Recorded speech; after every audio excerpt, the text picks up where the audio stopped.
Gracias por estar aquí. El profesor ahora, hoy y mañana va a hablar el profesor. Entonces,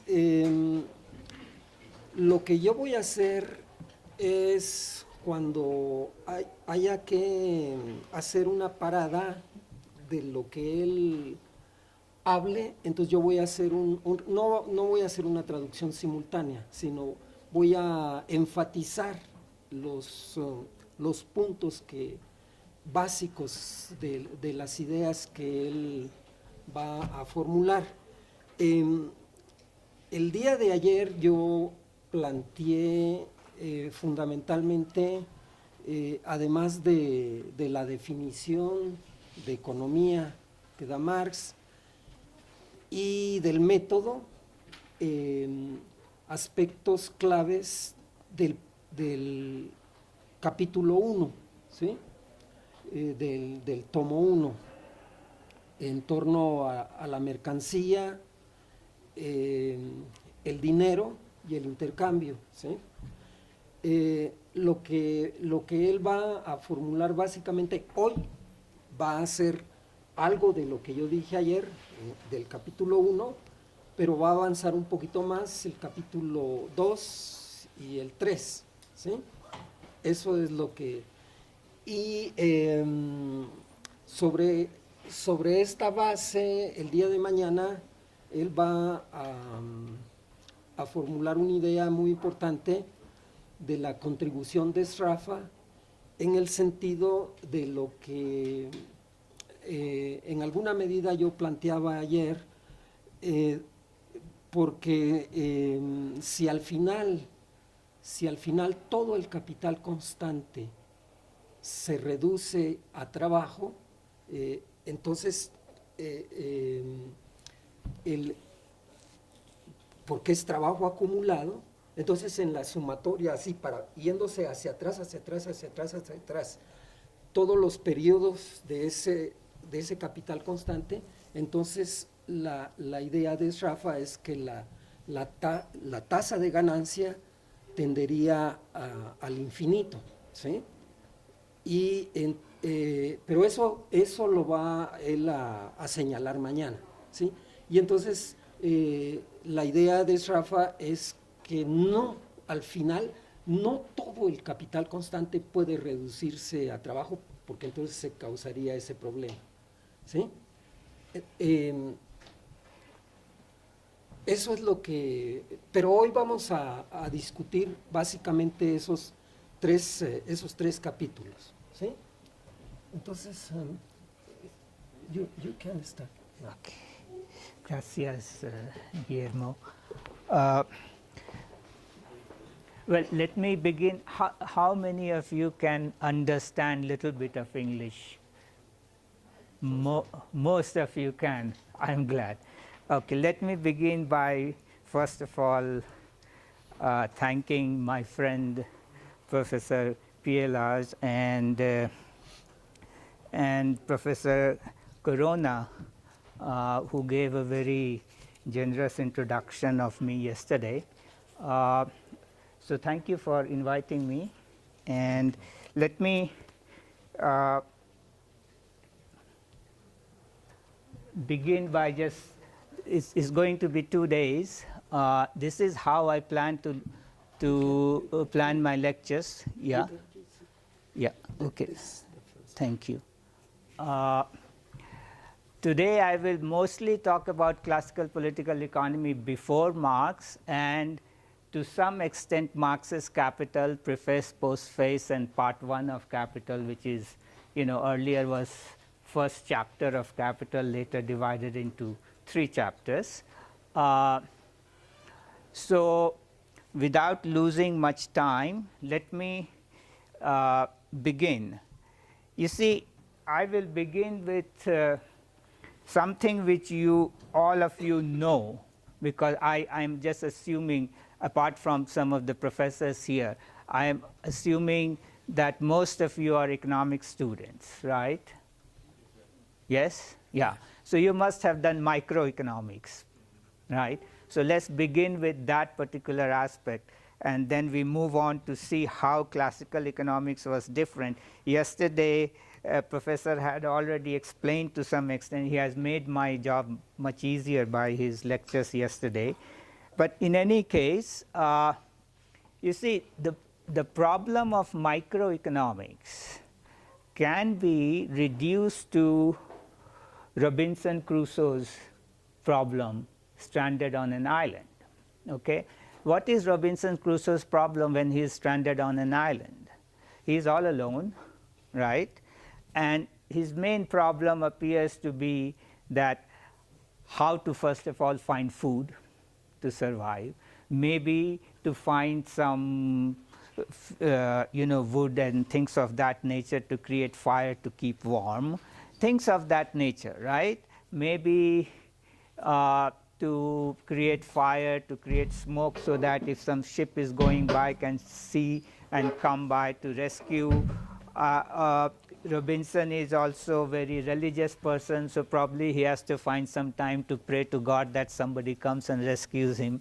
All these things. So what is Robinson's problem? His problem is to allocate his time, and time is the main constraint he has. He has 24 hours in a day, so he has to allocate his time. How much time to give to this, to that purpose, etc., etc., etc. So so let's suppose that Robinson has to think in terms of, okay, you can go and gather fruits because Robinson likes to eat fruits. So there are, some fruit trees around on the island. So Robinson can go gather some fruits. It will take some time to gather some fruits. Similarly, Robinson also needs to eat meat. So it could go and try and hunt, maybe catch a rabbit or something of that nature, etc. That will again take some time to do so. So given how much Robinson wants to eat fruits and how much Robinson wants to eat rabbits, etc., Robinson will have to decide how much time to put into chasing a rabbit, killing a rabbit, or gathering fruits, etc., etc. Right? So now, if let's suppose it takes Robinson to gather a kilogram of apples, right? Takes about 3 hours, and it takes about 3 hours to catch a rabbit. Then if Robinson wants to catch another rabbit, it will have to spend 3 more hours catching another rabbit, which would mean that Robinson will have to forego 1 kilogram of apples. Okay? So this is what is the price of apple. What is the price of apple for Robinson? 1 rabbit. Or what is the price of rabbit? A kilogram of apple. Right? This is called, opportunity cost, shadow price. You see? So the basic problem of Robinson Crusoe is that you have limited resources and infinite demand, wants, right? Not demand, but wants. You want to have everything. If your resources were not limited, you could have, if Robinson had all the time in the world, not 24 hours, Robinson could have spent as much time on gathering apples, as much time on killing rabbits, whatever it wanted, right? But since the time is the constraint which Robinson has to optimize. Which one I want more, which one I want at the margin, it has to optimize. See? So the problem of economics is nothing but constraint optimization. There is a constraint. What is the constraint? Constraint is the limited resource you have. Given that constraint, since you want everything, but you cannot get everything, you have to allocate your constrained resources in such a way that you want to maximize your satisfaction, utility. You have all studied that. So you see here the problem of economics in general can be rooted into one individual. It's not a social problem. It's an eternal human problem. Okay? So, and the price itself is not a social objective thing. It is a very subjective thing. I give price to it. How much I want to go here and how much I want to do that. How much I want it, that gives me the price of the, so the shadow price, the opportunity cost, is a subjective thing. So whole of economics can be understood that way. For example, if Robinson wants to catch fish, Robinson wants to eat some fish also.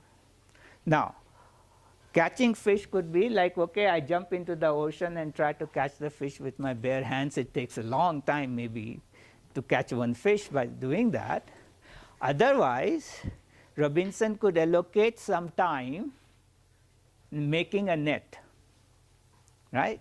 If you make a net, by the time you are making a net, you're getting nothing, right? But once you make the net and then use the net to catch the fish, you can catch a lot of fish. So what is happening here? What is happening is that the making of net is the sacrifice of consuming today, because that time you could have gathered fruits, you could have done something, etc., etc. So you are sacrificing today's consumption, okay, in building what is called capital. When you use that capital, your future consumption increases. Savings, investment, everything you can understand by simply going back to Robinson Crusoe's and the problem which Robinson Crusoe is facing. Okay?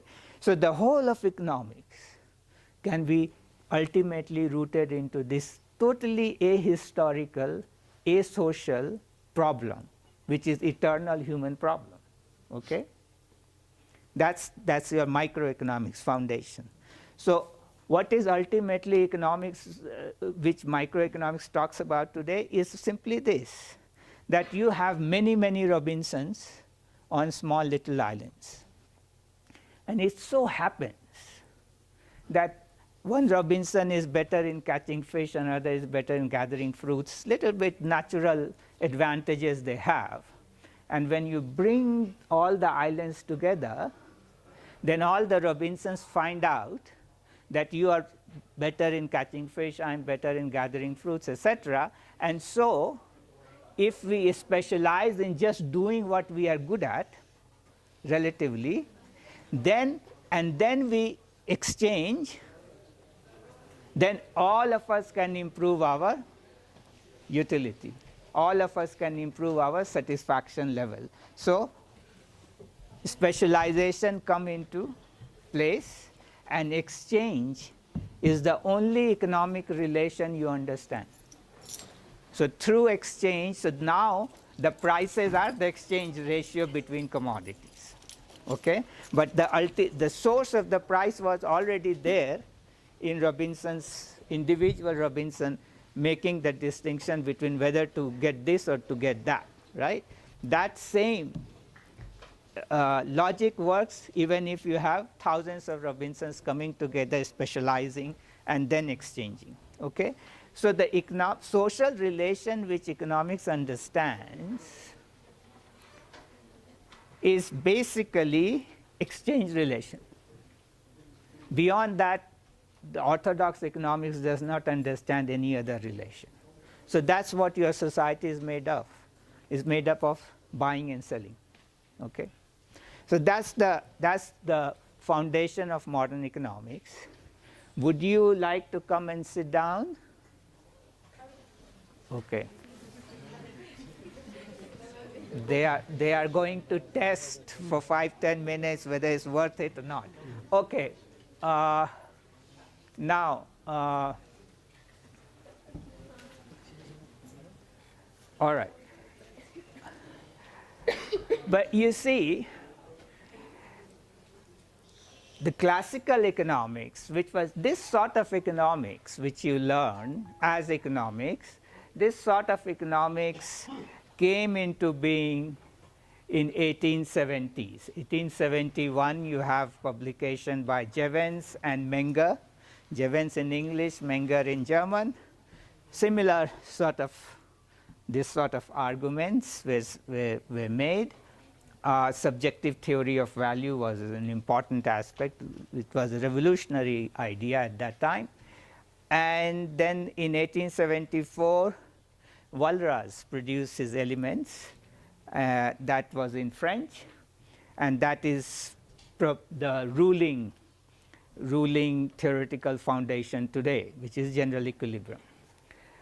Okay, so, but before that, what we have is, for at least, you know, from 1850s onwards, I would say, 1750s onwards, you have what I would say classical economics.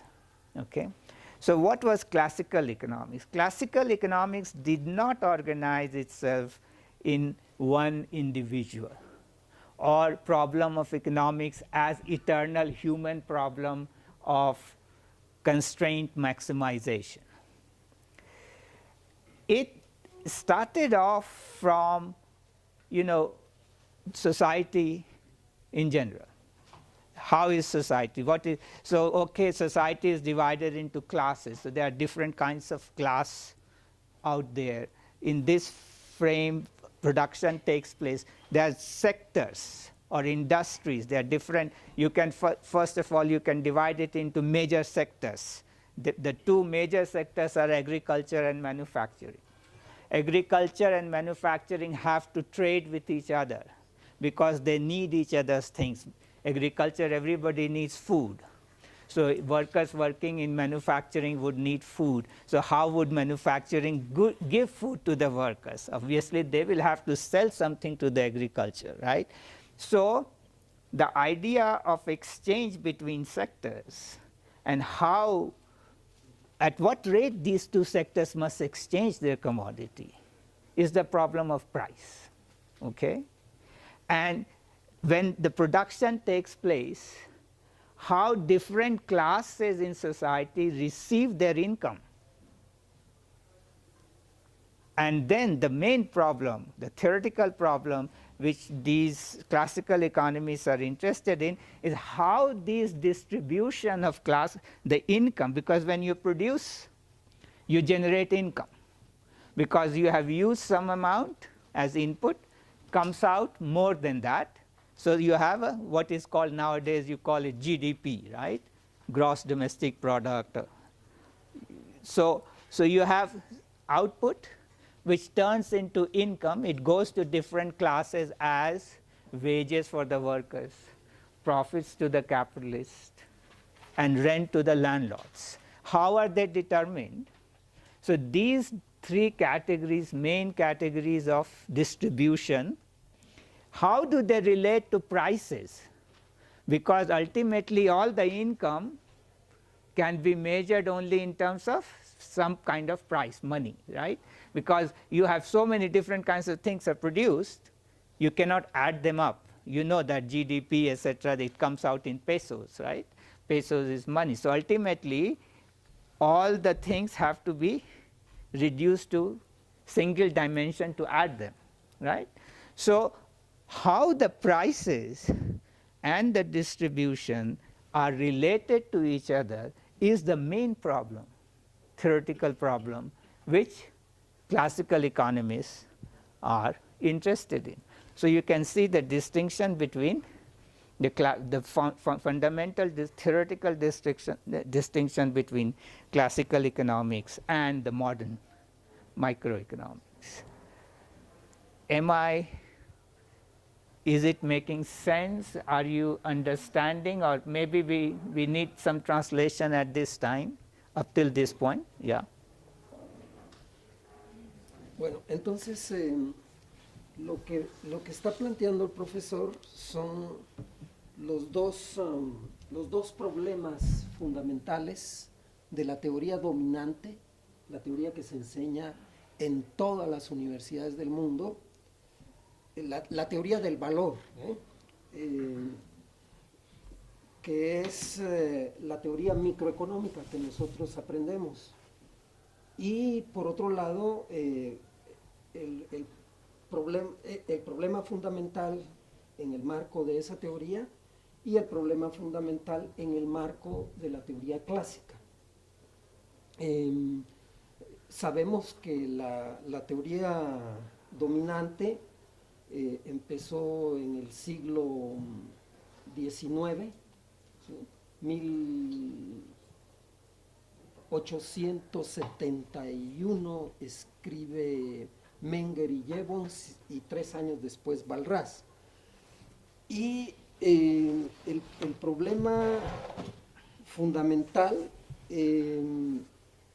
es, en esta teoría es un problema humano, eterno, como lo está planteando el profesor, de que esta teoría está fundamentada en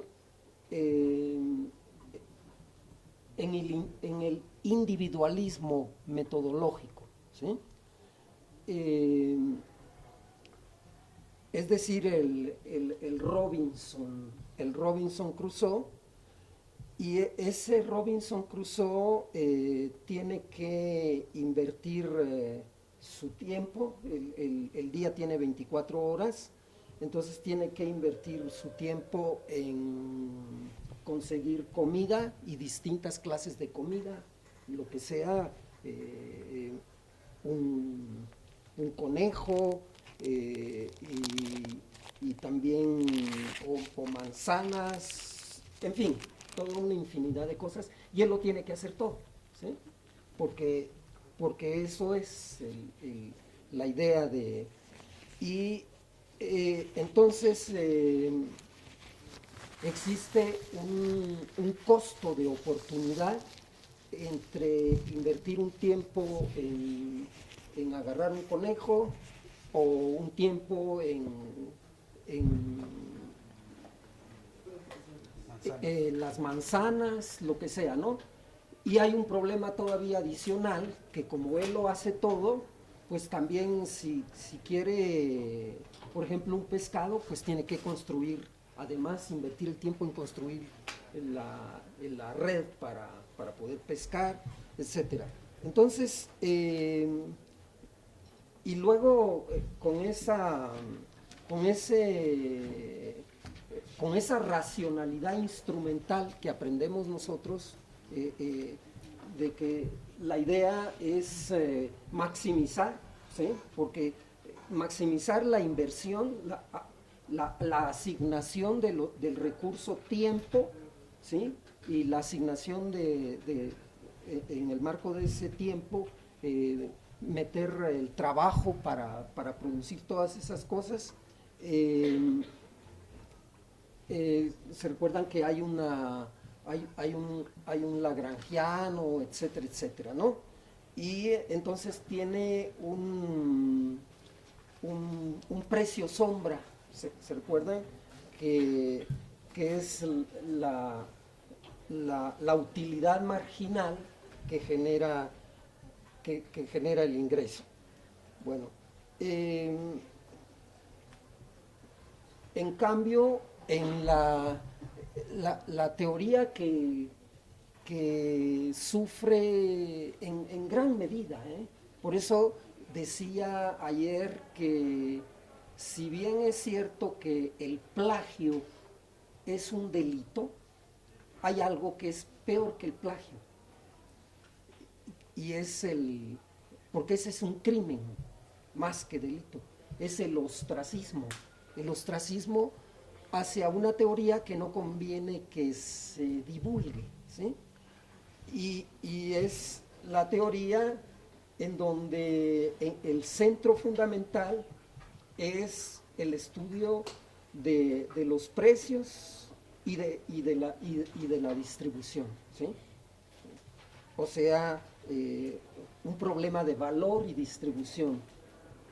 Y eso implica estudiar cómo es que se produce, porque para producir, como no estamos como no estamos con el Robinson Crusoe para producir, entonces hay una división social del trabajo, para empezar, ¿sí? Pero además de que hay una división social del trabajo, hay clases sociales. Y también el producto se distribuye, ¿sí? También en función de la existencia de leyes, por ejemplo, dentro del marco de esas clases, quienes se apropian en la agricultura, tienen la propiedad privada sobre el medio de producción, fundamentalmente la tierra, y así, entonces, y además de eso, no solo hay clases sociales, sino hay distintas ramas de la producción, que los podríamos resumir en dos, por ejemplo: producir comida, ¿sí? Bienes de consumo, y producir manufacturas, ¿no? Entonces son dos visiones distintas. El problema que tenemos es que la otra teoría es aplastante, es totalmente aplastante, y esta teoría, si bien pudiéramos decir no hay un total ostracismo, pues realmente lo que sabemos de ella o lo que se enseña de ella viene siendo marginal. Y en realidad, si ustedes ven las cuentas nacionales,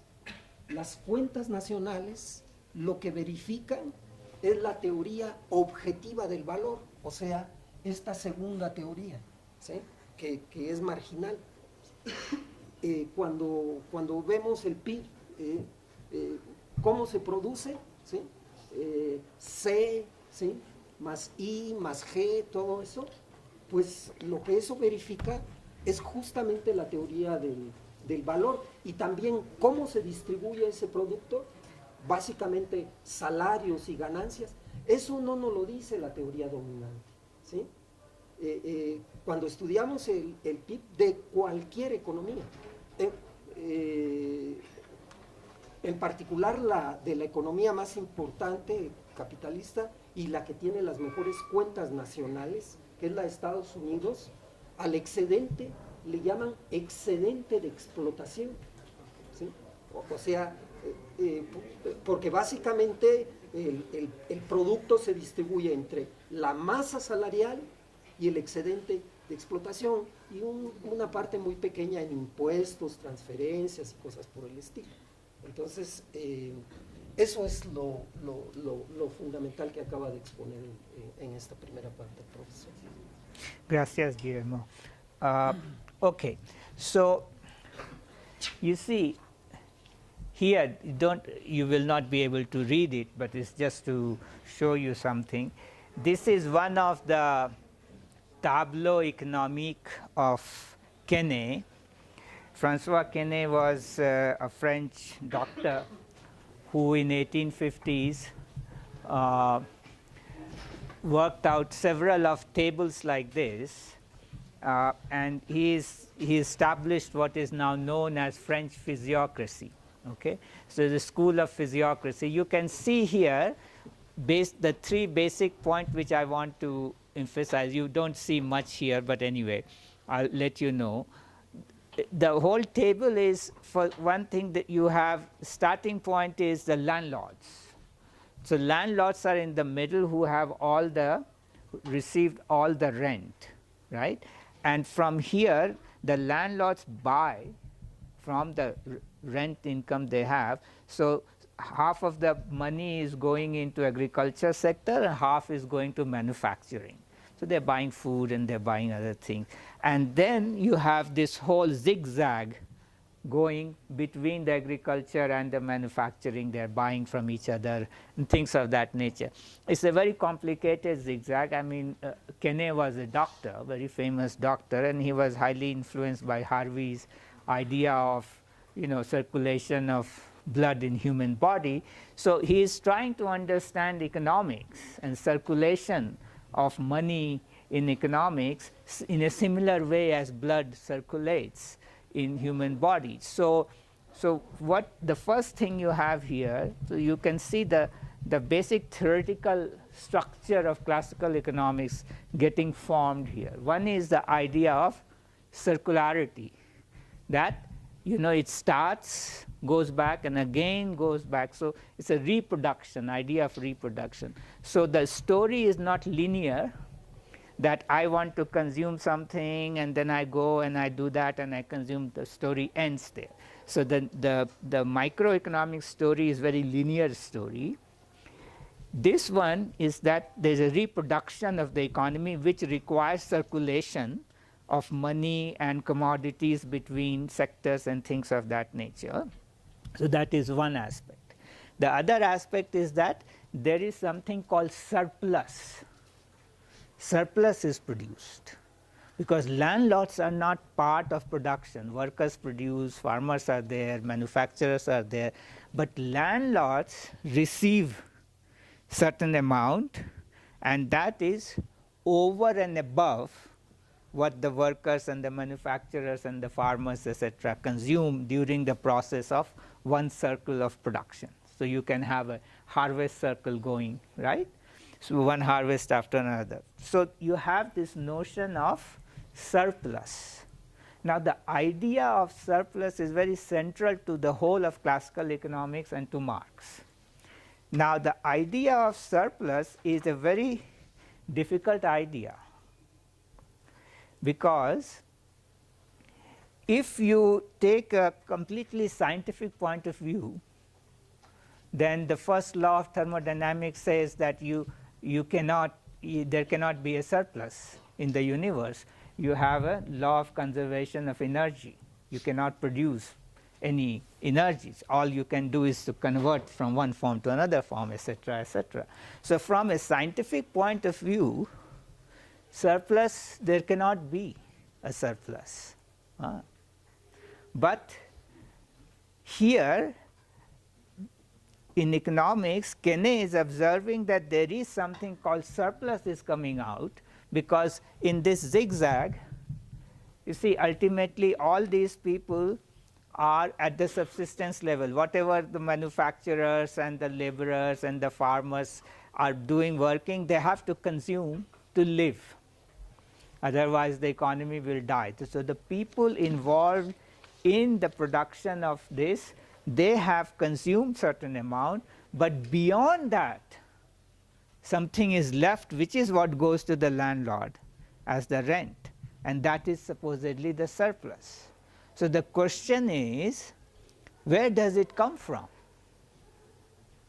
That was the question which the physiocrats asked. Where does rent come from? Where does the surplus come from? And their answer to this question was that surplus is produced only in agriculture sector.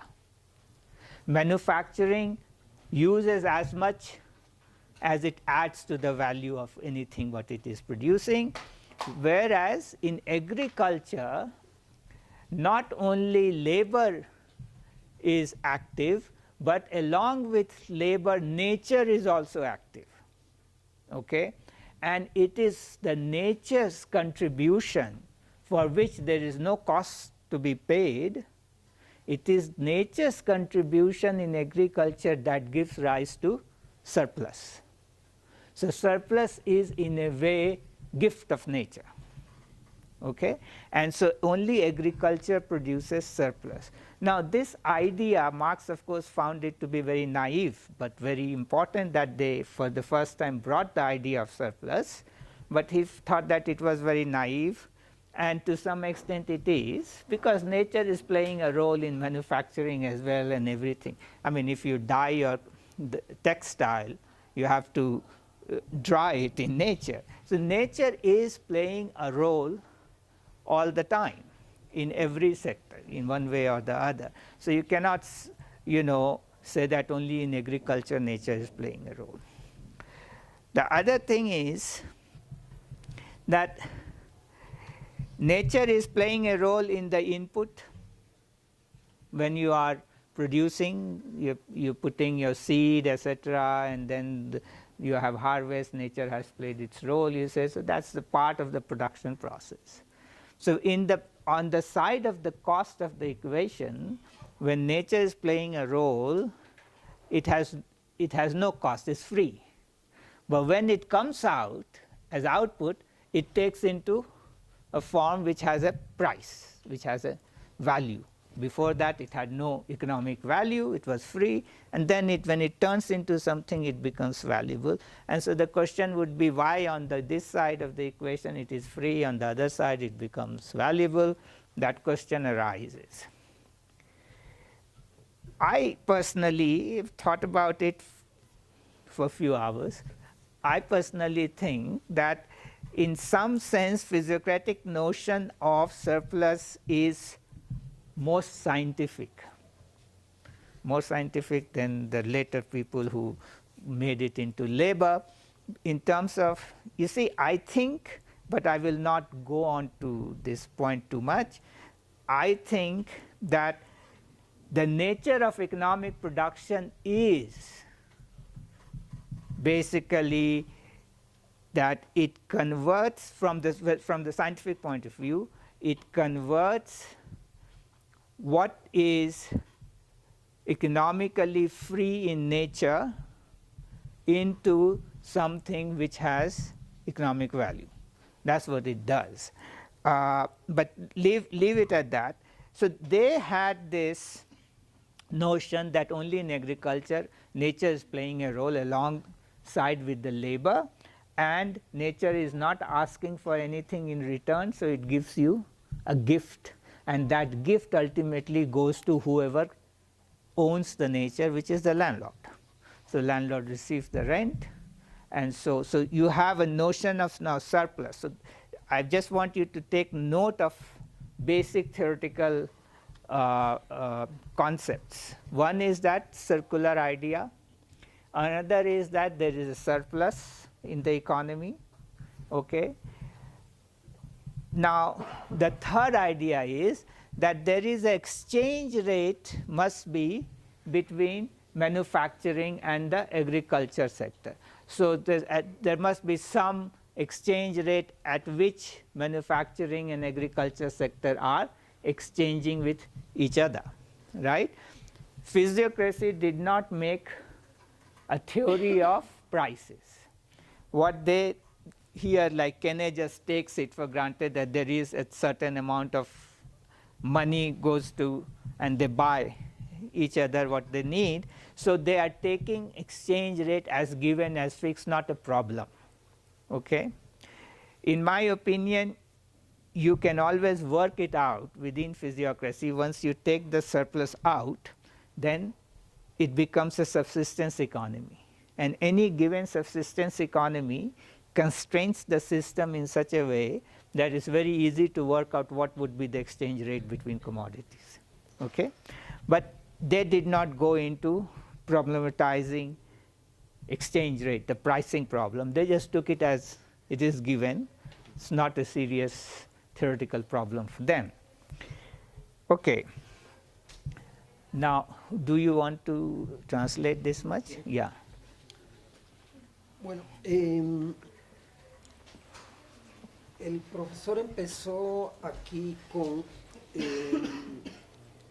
la tercera parte que señalábamos ayer, que Marx analiza para introducir el trabajo como creador del valor, y empieza con un autor importante, el que creó la escuela de los fisiócratas, Quené.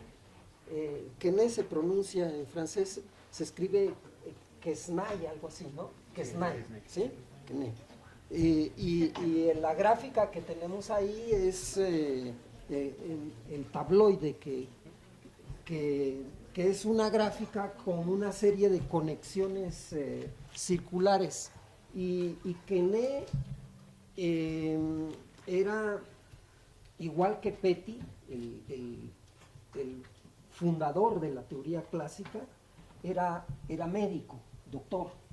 Y entonces, pues ellos dos, pero ahorita hablando de Quené, simularon, en el caso de la economía, por sus conocimientos, así como funciona el cuerpo humano, que tiene sangre, que va a todos lados, que circula y que nutre distintas partes del cuerpo, etc. Eso es lo que él plantea en el tabloide. Además mete, igual que sus antecesores, recupera la importancia del dinero, y ahí básicamente el salto que da este autor es que introduce la agricultura, ¿sí? La agricultura y también conectada con la manufactura, ¿no? Y explica o trata de responder, porque ese es un problema clave de la teoría económica, de dónde proviene el excedente, ¿no? Porque el terrateniente que es dueño de la tierra, no trabaja, y sin mover un dedo, simplemente porque tiene propiedad privada sobre la tierra, se queda con una parte importante de la renta nacional, cosa que sigue existiendo hoy en día, ¿no? Ahora ya no solo en la agricultura, sino en otras esferas de la producción. Pero entonces explicar de dónde proviene el excedente es un problema científico fundamental, ¿sí? Y porque siempre hay, cuando se produce, siempre existe la contribución de la naturaleza, ¿no? Como veíamos ayer, que para producir alimentos se necesita que exista la luz del sol, ¿sí? Que le pegue a las hojas, y que los cloroplastos capten esa luz, y que el proceso fotosintético genere la proteína, etcétera, etcétera, ¿no? Pero además de eso, si ya se quiere producir, no solo recolectar, pues hay que introducir el trabajo, y entonces una idea inicial un poco ingenua, la frase esa naif, un poco ingenua, es poner la contribución de la naturaleza más el excedente, ¿sí? Pero cómo, el problema es cómo vamos a explicar el papel de la naturaleza, ¿sí? Y cómo vamos a explicar el excedente. Entonces, ese es fundamentalmente un problema científico que hay que ir explicando, y por el momento, hasta donde va él, no hay una explicación de dónde proviene el excedente. Pero es un avance toda esta idea circular, ¿no? Gracias. So now we come to Adam Smith. All of you have heard of Adam Smith, I'm sure, right? All of you have heard of Adam Smith? Yes. Yes? Okay. Yeah, we consider him as father of economics. Adam Smith actually knew physiocracy very well. He took the Duke of Buccleuch to France. On that trip, actually, the Duke died, and because he fell ill. But Adam Smith made acquaintance with most of the leading physiocrats in France and others. I think there is a lot of influence of physiocracy on Adam Smith, but that's a disputed issue. The British don't think so. They think that Adam Smith was very original. But in any case, what is Adam Smith's political problem? The problem which Adam Smith is dealing with is, or the Wealth of Nation is about, is a critique of mercantilism. Okay? So mercantilism was one economic ideology which was dominant in Europe those days, and in England particularly. So the idea, to reduce it to very simple level, the mercantilist idea was that a nation or a country is rich or wealthy if it has lot of international currency, which those days used to be gold or silver. So obviously, if a state has a lot of gold and silver, then it can have, it can maintain a big army, and it can become a powerful state, and that way it can plunder the colonies and get more money, and also there is a logic to it. But the idea was that the wealth of a nation was this stock of precious metals, and how do you get more and more of it? One way of getting more and more of it is that you encourage exports, you sell to others, but you don't buy from them, right? So you have a surplus of balance of trade. So you sell but buy less, so they have to pay you in international currency, which is precious metals, right? So you will collect more and more. And this is the ideology which gave rise to all these big monopoly trading companies like East India Company, Statoil India, and all those monopoly companies which went and had the monopoly right given by the crown to go and trade with the East, etc.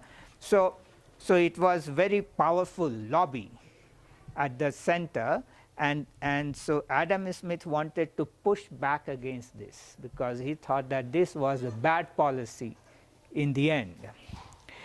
So the basic idea Adam Smith starts off with is that, look, wealth is not precious metals.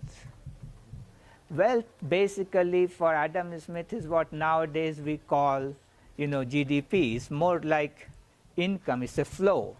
So per capita income of a nation tells you whether you're doing well or you're not doing so well. Okay?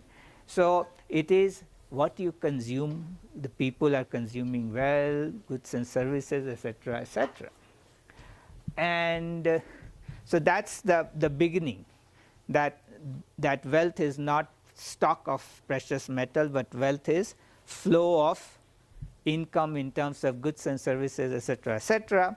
And then he goes into now what policies would increase this wealth, right? So early part of Adam Smith, if you have read, it goes into, okay, so what will increase the wealth? The division of labor becomes very, very important, right? The division of labor increases productivity of labor. Then when you have profit or surplus, then where do you invest that surplus? Do you invest it in productive labor or unproductive labor? Unproductive labor would be like consuming and not like, so accumulation of capital will give rise to faster growth, etc. But so I don't want to go into that part in detail, but you see what the problem is, that once you say that wealth is income, and whether a nation is doing better or worse, you have to compare 2-time period, okay? GDP 2-time period. Now you know that GDP comparing at 2-time period has a perennial problem because you know, GDP is made up of so many different kinds of things. You have jackets, you have trousers, you have tanks, you have airplanes, you have all kinds of things produced, right? You have food, you have boots. You cannot add them up. It's adding apples and oranges, not possible. So the only way you can add them up into one dimension is multiply everything with their prices, right? And that's what you get GDP. By multiplying with their prices, you turn them into pesos, and then you add all the pesos, and that's your GDP for this year. But then the problem is that when you compare the 2 years of GDP, you don't know whether the GDP has risen because prices have risen or because real goods and services you have produced are more, right? So this is the general problem of index number problem, which you study, real GDP, nominal GDP. All of you do that, yeah? So Adam Smith is facing that problem immediately, that I have to compare now to be able to say whether a country is doing better or worse. How, on what basis can I say that? Because prices could change. But instead of going into the index number and solving the way we do it now, you know, he went in a completely different way.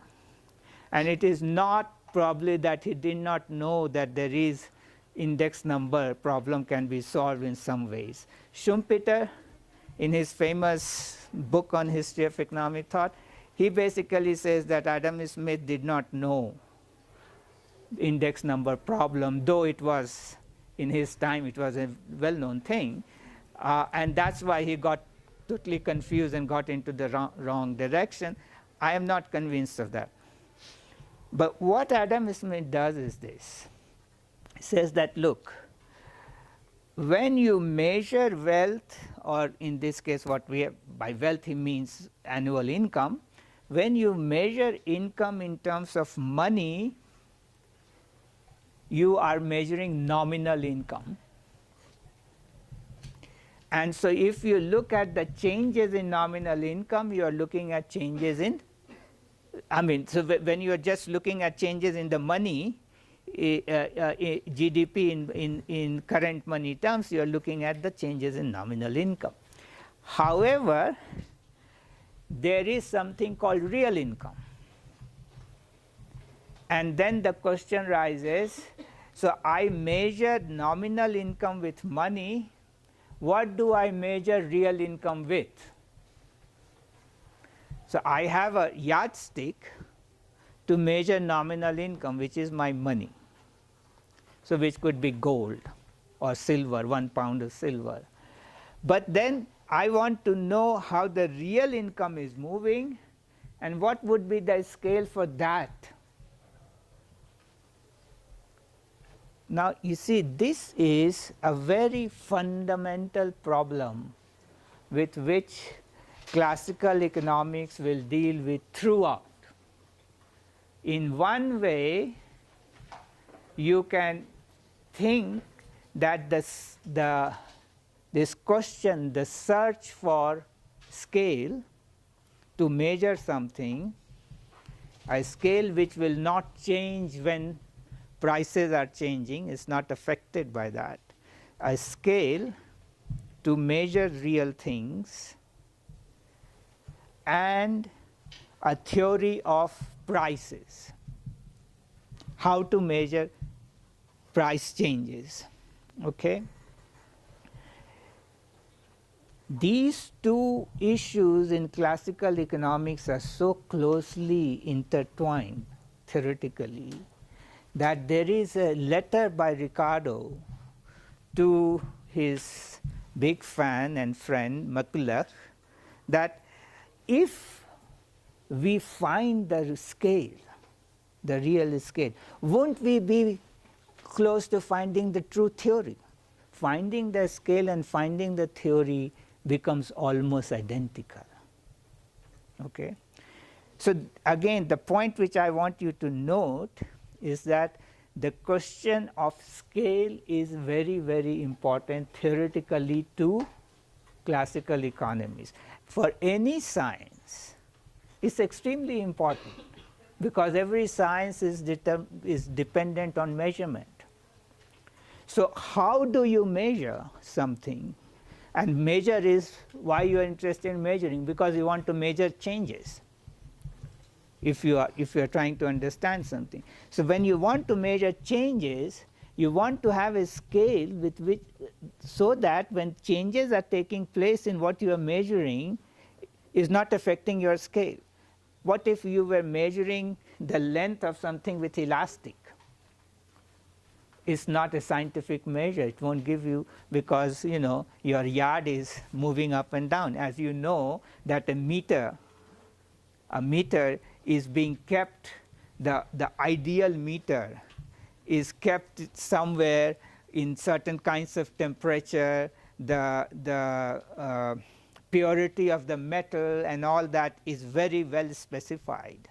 The meters which we use are approximate meters, right? Because why is that? Because temperature changes the size. So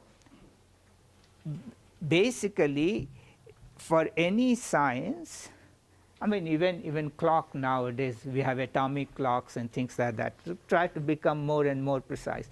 But for any science, it is very important that whatever you are measuring, your scale with which you measure that, first of all, should remain independent of the causes that are changing the things.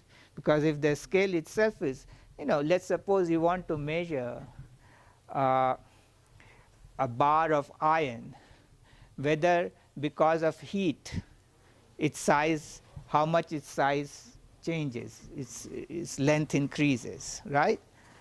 And then you are using a copper scale, which is also affected. Maybe not as much as the iron one, but it does get affected by the heat.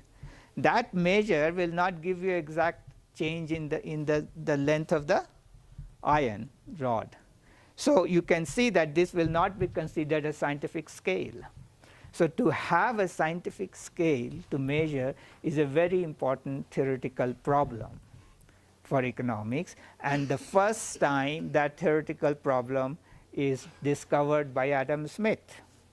So what Adam Smith does is that he says that, look, if we go back in time to this mythical time of the first man must have had to work with bare hands, okay, because there is no machine, no tools, nothing. So even if you have to make your tools, you have to start with your bare hands, pick up a stone, make a tool, then do something. So you start with the bare hands. So this is the scenario where you have man versus nature, okay?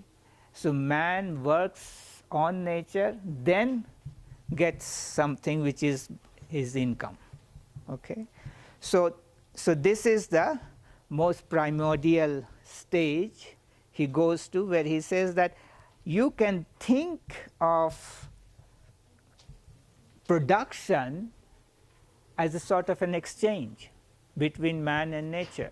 Man pays a price because laboring is a sacrifice, toil and trouble.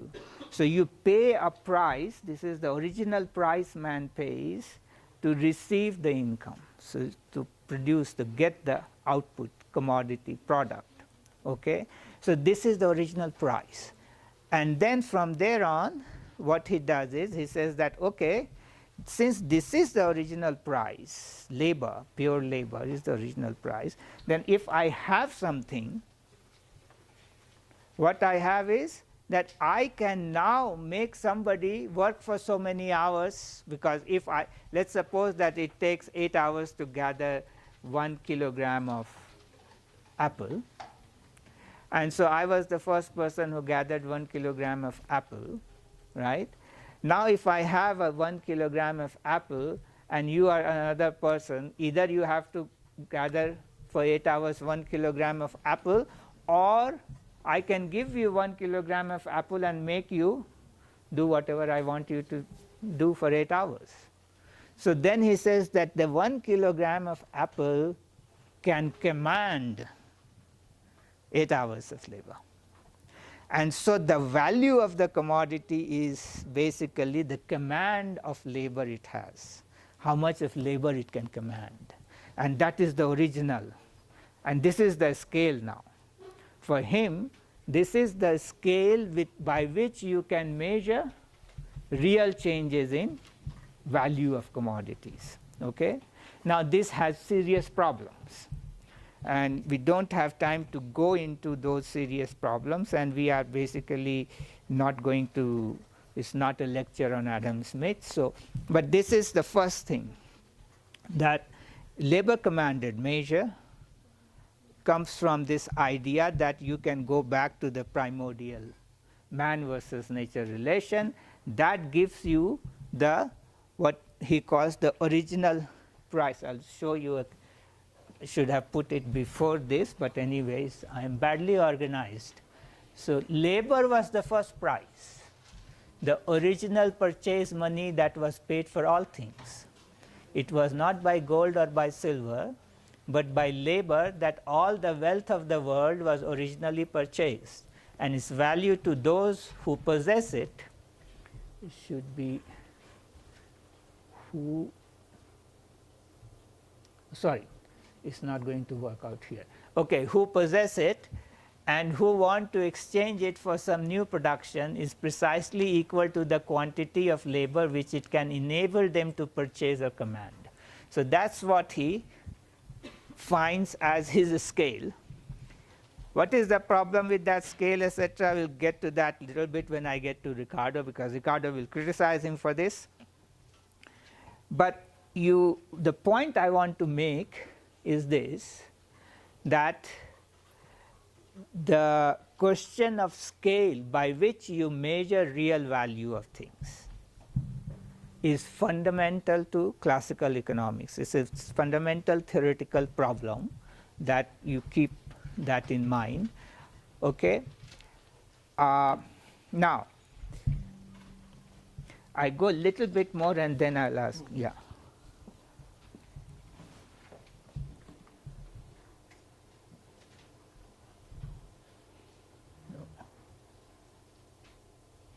Okay. So now after he has got this idea of what is his going to be the, we also may need to take a break because I can see people are getting tired. So just 5 minutes maybe, and then translation and take a break. All right, so it's a given this, then he sets up this very early rude state of society, very early, those primordial times when you have just hunters and gatherers, etc. And in that state, in that situation, he poses the problem of exchange. What would be, how would you exchange things? And here you can see in the early and rude state of society which precedes both the accumulation of stock and the appropriation of land, the proportion between the quantities of labor necessary for acquiring different objects seems to be the only circumstance which can afford any rule for exchanging them for one another. If among a nation of hunters, for example, it usually costs twice the labor to kill a beaver which it does to kill a deer, one beaver should naturally exchange for or be worth 2 deer. It is natural that what is usually the produce of 2 days or 2 hours labor should be worth double of what is usually the produce of 1 day's or 1 hour's labor. So see, what he is saying is that if it takes somebody 2 days to kill a beaver and it takes others 1 day to kill a deer, then if the deer hunter wants to exchange with beaver, say, okay, I give you 1 deer, you give me 1 beaver, the beaver hunter will say, no, sorry, that's not possible. Why? Because I could also work for 1 day and kill a deer if I want deer, right? So I'm not going to give you 1 beaver for your 1 deer. The maximum you can get is half of deer, right? Sorry, half of beaver for your 1 deer, okay? Because here we are assuming that the beaver hunter can kill the deer if beaver hunter wants to do that. Deer hunters can do, its specialization is not so much that chemists cannot teach economics, it's still you can move around. So in this case, that it takes 2 days, and so he is saying that equal labor you are putting in will exchange. That's the natural rate. So at this stage he thinks that the rate at which you will exchange is naturally given, and here you can see that not only 8 hours exchanges, but what is the real value of a beaver? It can command 2 days of labor of somebody else. What is the real value of a deer? It can command 1 day of labor of somebody else. Both in terms of command of labor and in terms of labor you put in are exactly the same. Okay? This will happen all the time if all the income goes to whoever is working. Okay? But I get to that little later.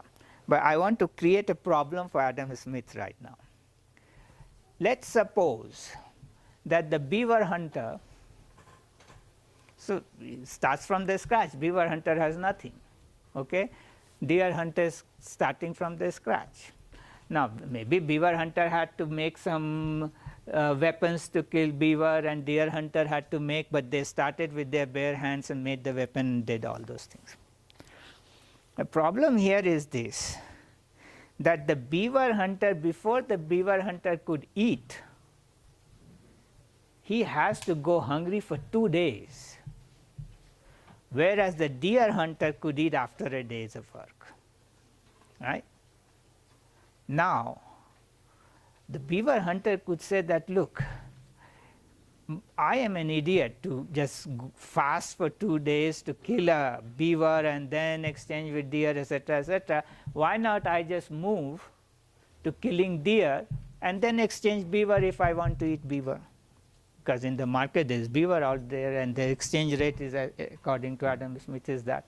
So every beaver hunter will think that way and become a deer hunter. Beaver hunting will go out of business. So if there is beaver hunting and it is requiring 2 days of fasting, and deer hunting requires 1 day, so the sacrifice which the beaver hunter is making is more than the deer hunter. And so if the beaver hunter wants some return for this more sacrifice, in economic terms the only way it can happen is that 1 beaver should exchange against more than 2 deer. Okay? See, what I have done just now is introduced an element which Adam Smith was not thinking about, and the new element I have introduced in this story is time. When you introduce the element of time as a separate element, then just the labor, even if there is no capitalist, the notion of capital has come. The deer hunter sacrifice in terms of time of waiting before it gets to eat, is asking for a return, an income category. Okay? This is the foundation of the critique of capital theory of Adam Smith and the classical economists by the neoclassical. From NASA Senior onwards, this is what would be. Capital will be understood in terms of time, in terms of sacrifice, etc., etc., waiting. Capital becomes time. Once you introduce time, labor theory, this is pure labor theory of value. 8 hours exchanging no longer can hold. Okay? That's the problem. So this is a big problem. I'm just going to leave it at that conceptually and then move on from there. That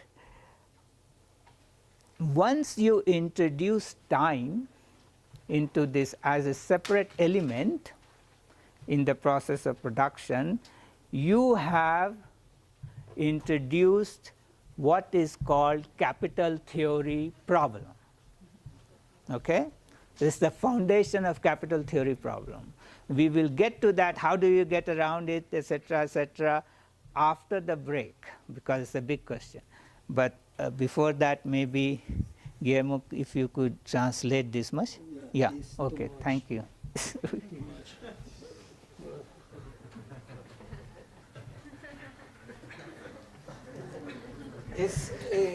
Lo que pasa es que son los problemas que él tocó son muchos y son fundamentales, incluso hoy en día.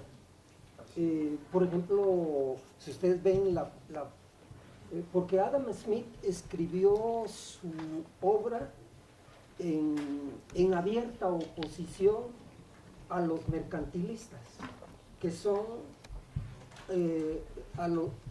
los mercantilistas son reivindicados tanto por Marx como por Keynes. Entonces, realmente no sé si voy a qué hora tenemos que hacer el break.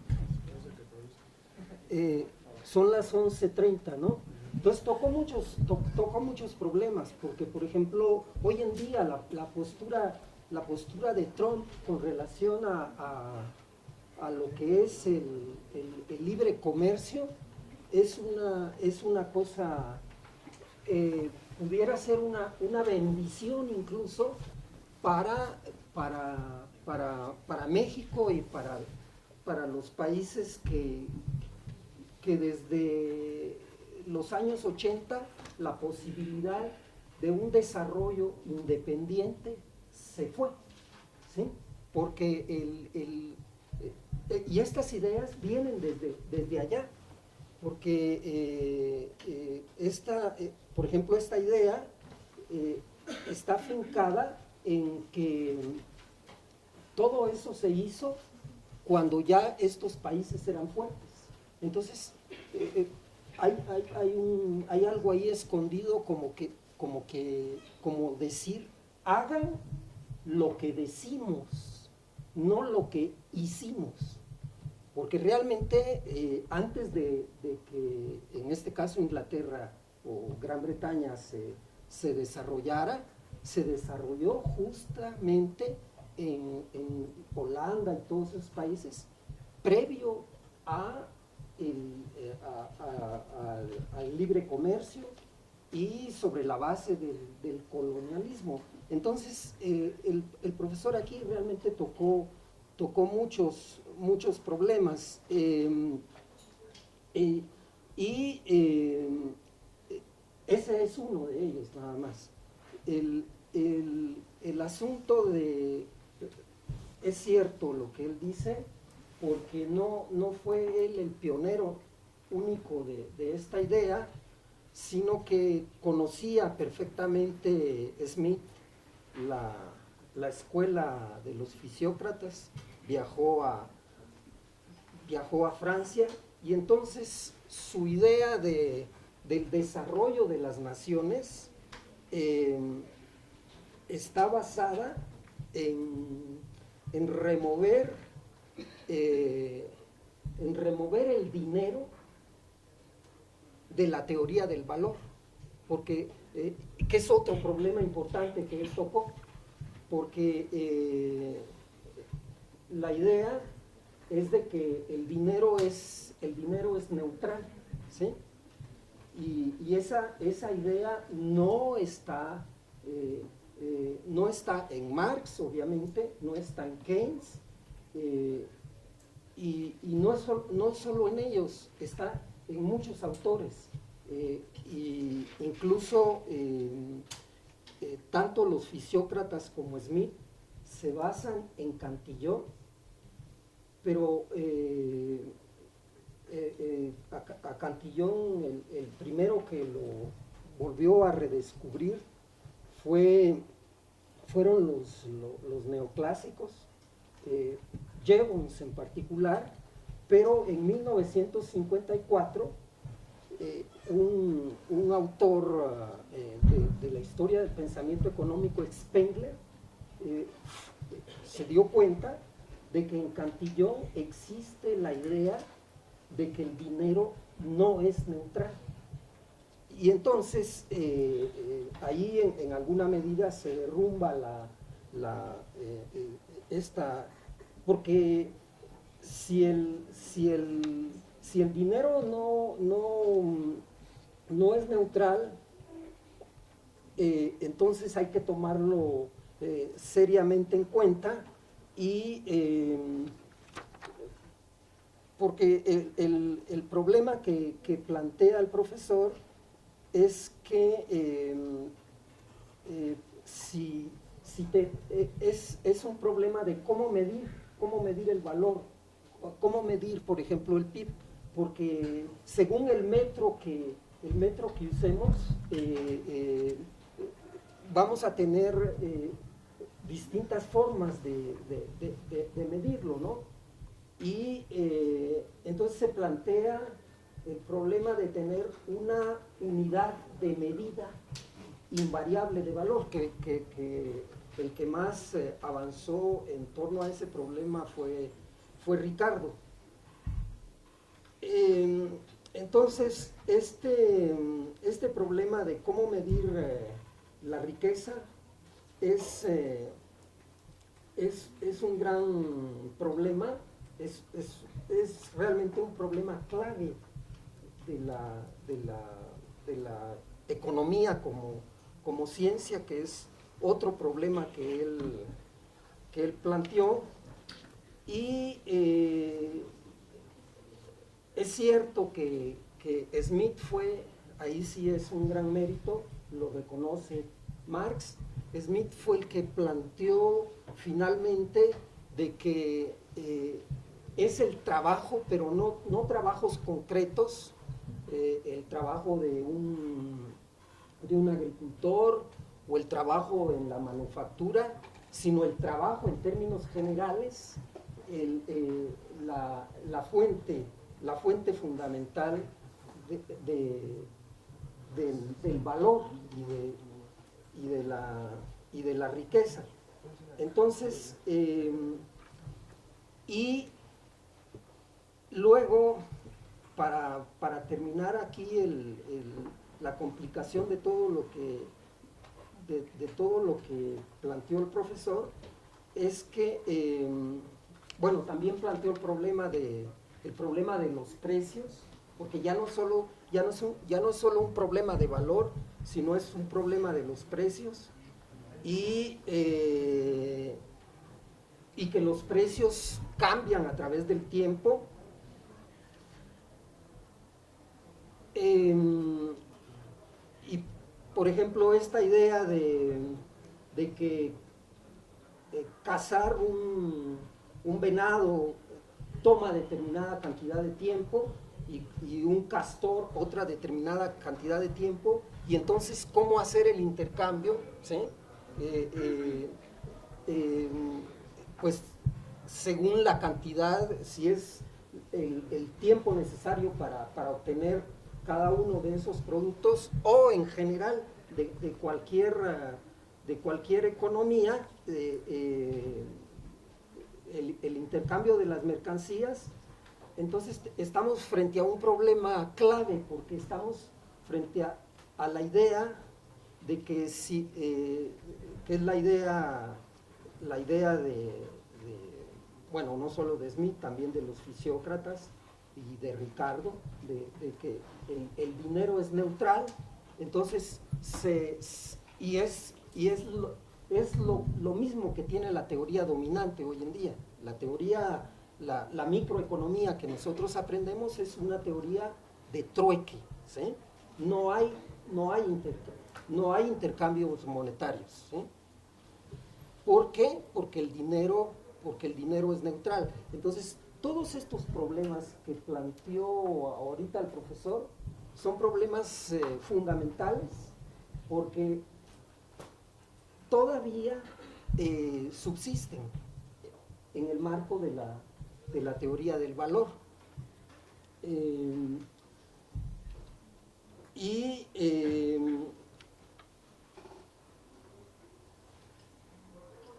Con relación al tiempo, por esa razón, en Marx y en Keynes también, solo que en Keynes a nivel de los agregados, pero en Marx y en Keynes cuando se introduce el dinero desde un principio, las variables, las magnitudes económicas fundamentales no son precios ni cantidades, sino es trabajo y dinero. Y al meter el dinero se está metiendo el tiempo, porque para poder comprar primero hay que vender. Entonces las magnitudes económicas fundamentales es trabajo, dinero y tiempo. En Smith está metido el tiempo, pero como tiempo de trabajo necesario para producir, y no como el tiempo que justamente en donde media el dinero, ¿sí? Bueno, son realmente, creo yo, todo lo que planteó ahorita el profesor son los problemas fundamentales de la teoría del valor, ¿sí? Especialmente lo último, pero insisto, como Smith escribió su obra en abierta oposición a los mercantilistas, aquí hay también el problema de, eso yo lo estoy enfatizando más, el problema de una controversia que sigue vigente hoy en día, que es el problema de cómo se desarrollan las naciones, y cómo se crea la riqueza, de las naciones.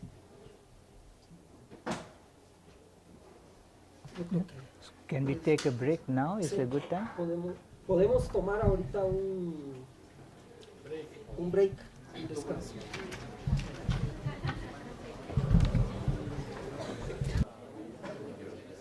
Okay, so let's begin. So I left it. Let me see the microphone. Yes. Okay, sorry.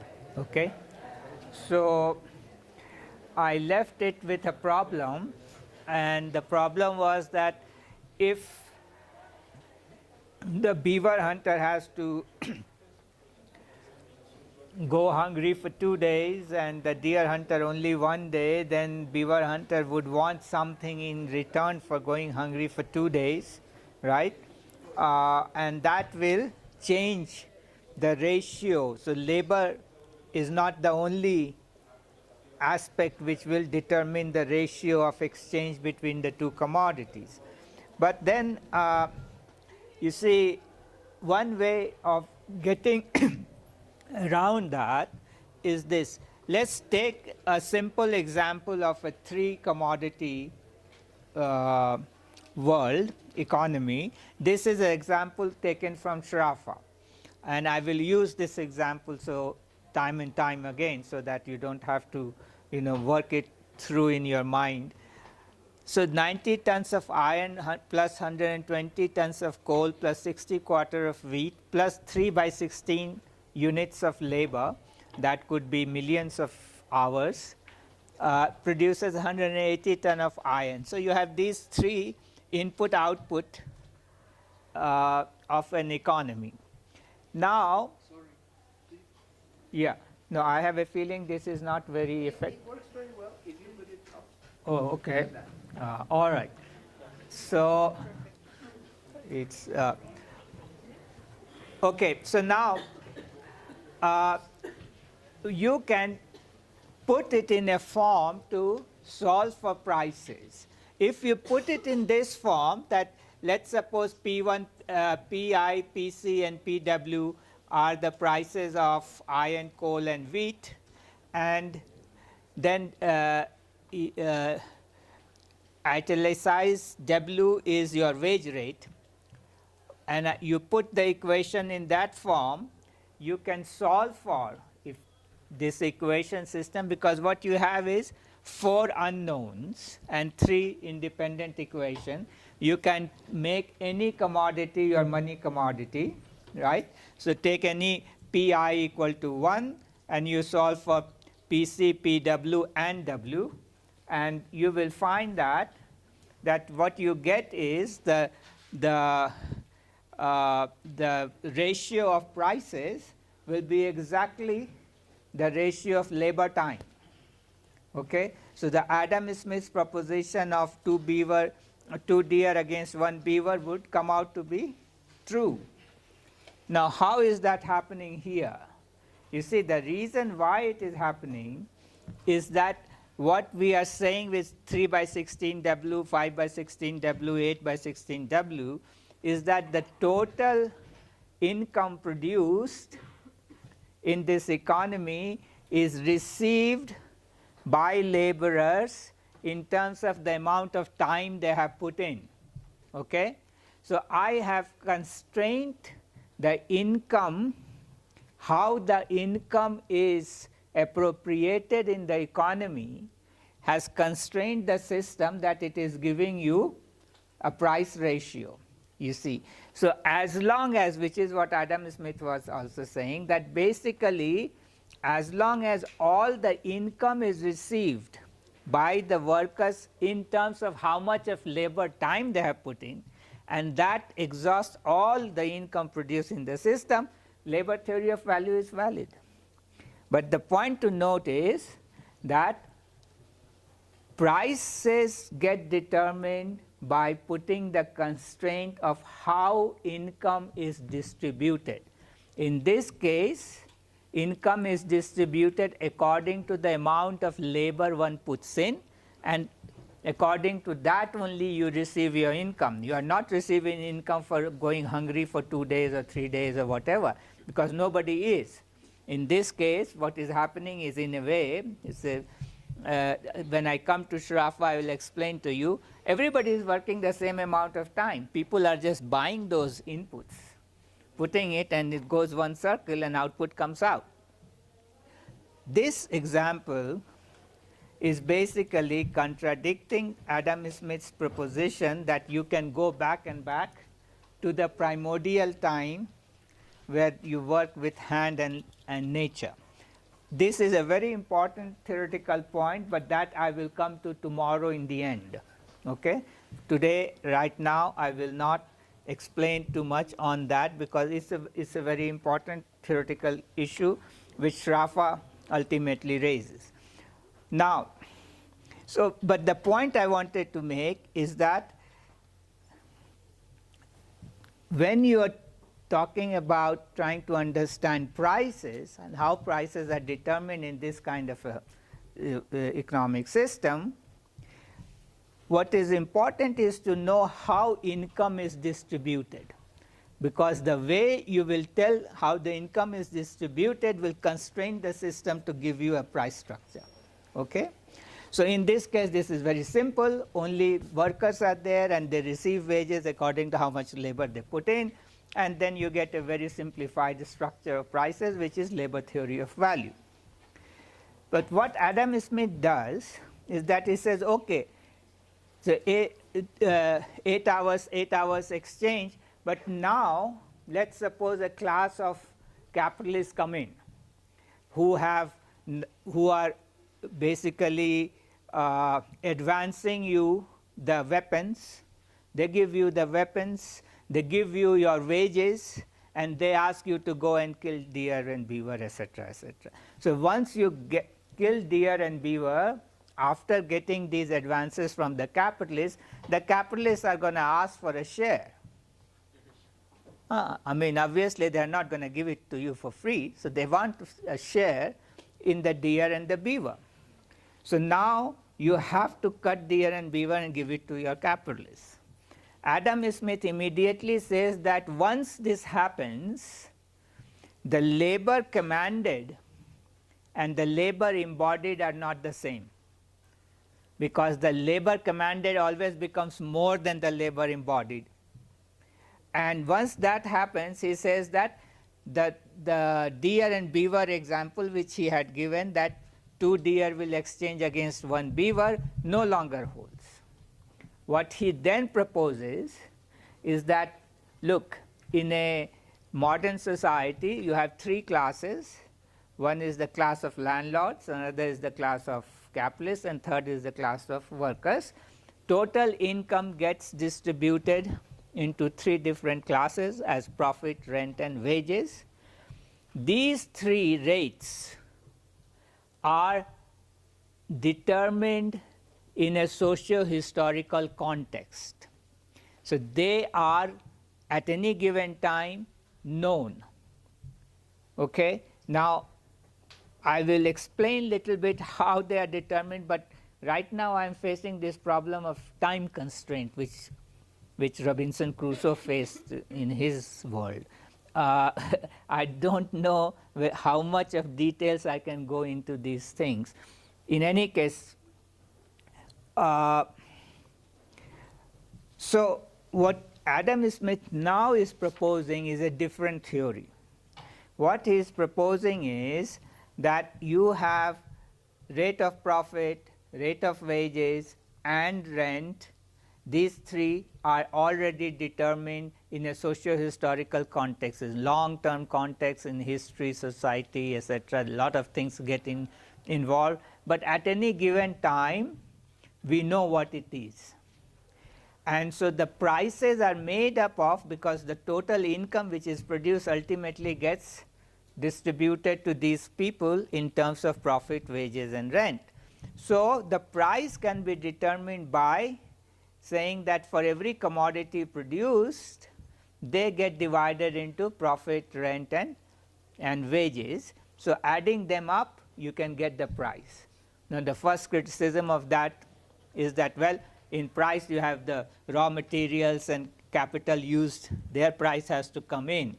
So it's not just net output, right? It is gross. So Adam Smith actually takes that into account. He says that I'm not saying that wages, profit, and rent, which is going immediately, is the price, but you can break those raw materials, etc., used into wages, profit, and rent, and then again go back in the chain and keep doing that till again you get to the primordial stage, right, where you will have only the worker getting the wage. So you can go back and back. So it's a direct and indirect, you know.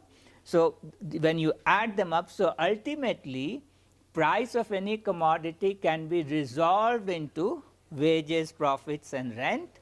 So now new theory, what is the new theory? The point which I want you to note, which is important, not the details, but the point I want you to note is that what Adam Smith is saying is that distribution of income is given, it's known, on the basis of which you can know the prices.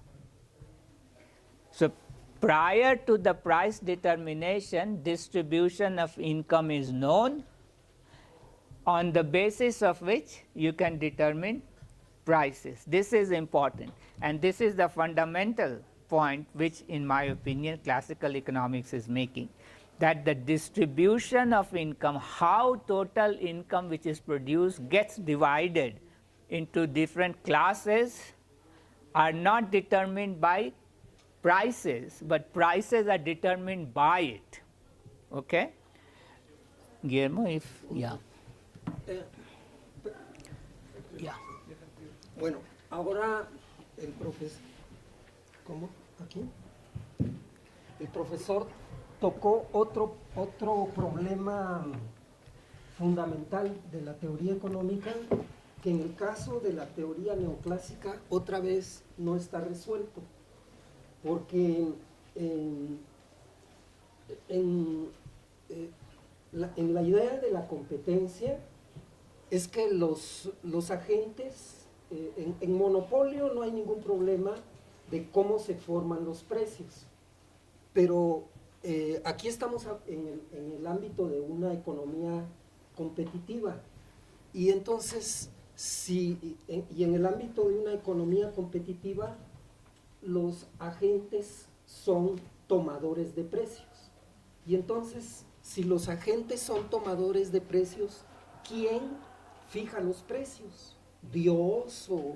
Ese es un problema que no está resuelto en la teoría dominante. Es un problema que no está resuelto. Y lo que está planteando el profesor es que el problema de la formación de los precios, en el caso de Smith, se explica sobre la base de la distribución del ingreso en rentas, ganancias, tasa de renta, tasa de ganancia y salarios. Eso es lo que permite explicar el proceso de formación de los precios.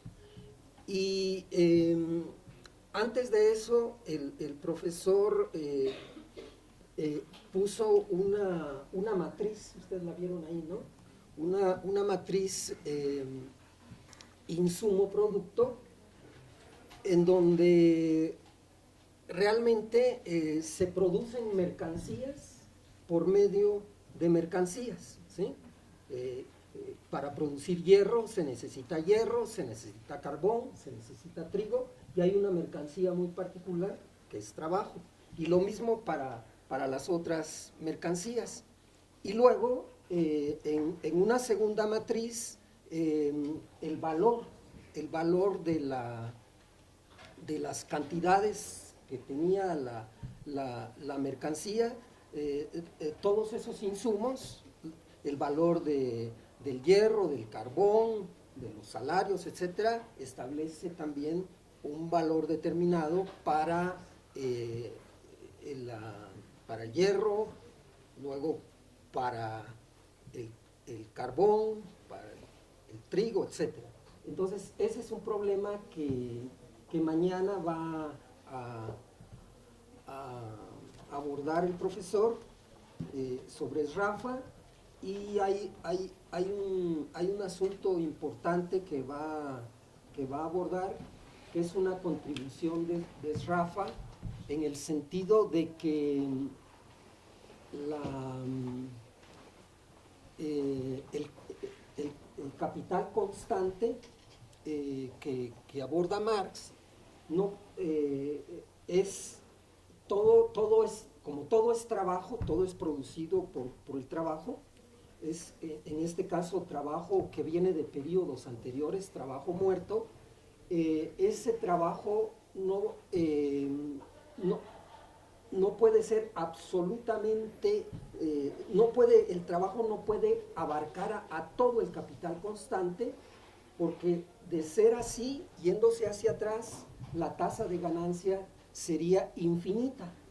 Entonces, ese asunto lo va a abordar mañana el profesor para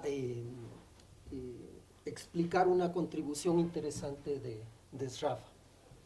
Bueno, pero el problema de cómo se forman los precios, insisto, estamos en una economía competitiva, y en una economía competitiva los agentes son tomadores de precios, y entonces hay que explicar si los agentes son tomadores de precios, ¿quién fija los precios? ¿Cómo se forman los precios?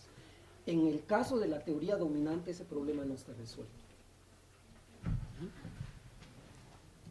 Okay, thank you, Guillermo. Now, this is just the quotation from Adam Smith again, which I have already explained to you, that once you have surplus, and where does surplus come from? What is surplus in Adam Smith? Those are controversial issues. I deal with that in my book. I have not shown you, I have not advertised it yet, but I hope it is in the library. It's called Theories of Value from Adam Smith to Piero Sraffa. So it has a chapter on Smith and Ricardo, and a very long chapter on Marx, and one chapter on Piero Sraffa. I'll advertise the second book tomorrow. Okay, so if you take a look at that book, you'll get to the controversies and more in details. I am feeling little bit pressured by time constraint, and so I won't go in details on Adam Smith much. You see, the point I wanted to make is this, that you have in Adam Smith is establishing something which I think is very important, and that is that distribution of income could be taken as given from outside, independent, let's say independent of prices.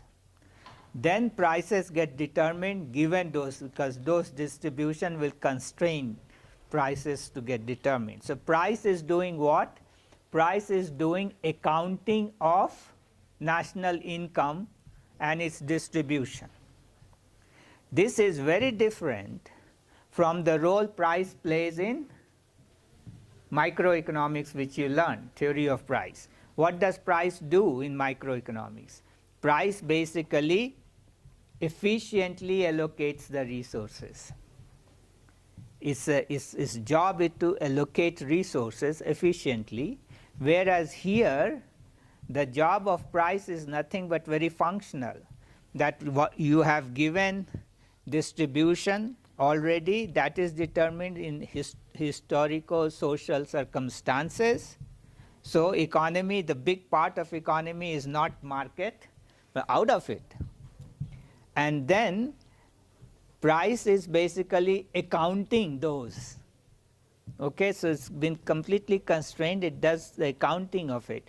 So it's not doing the job of distribution of resources. Now Adam Smith has another aspect to it, and that I need to introduce here, and that is the distribution, the reallocation aspect.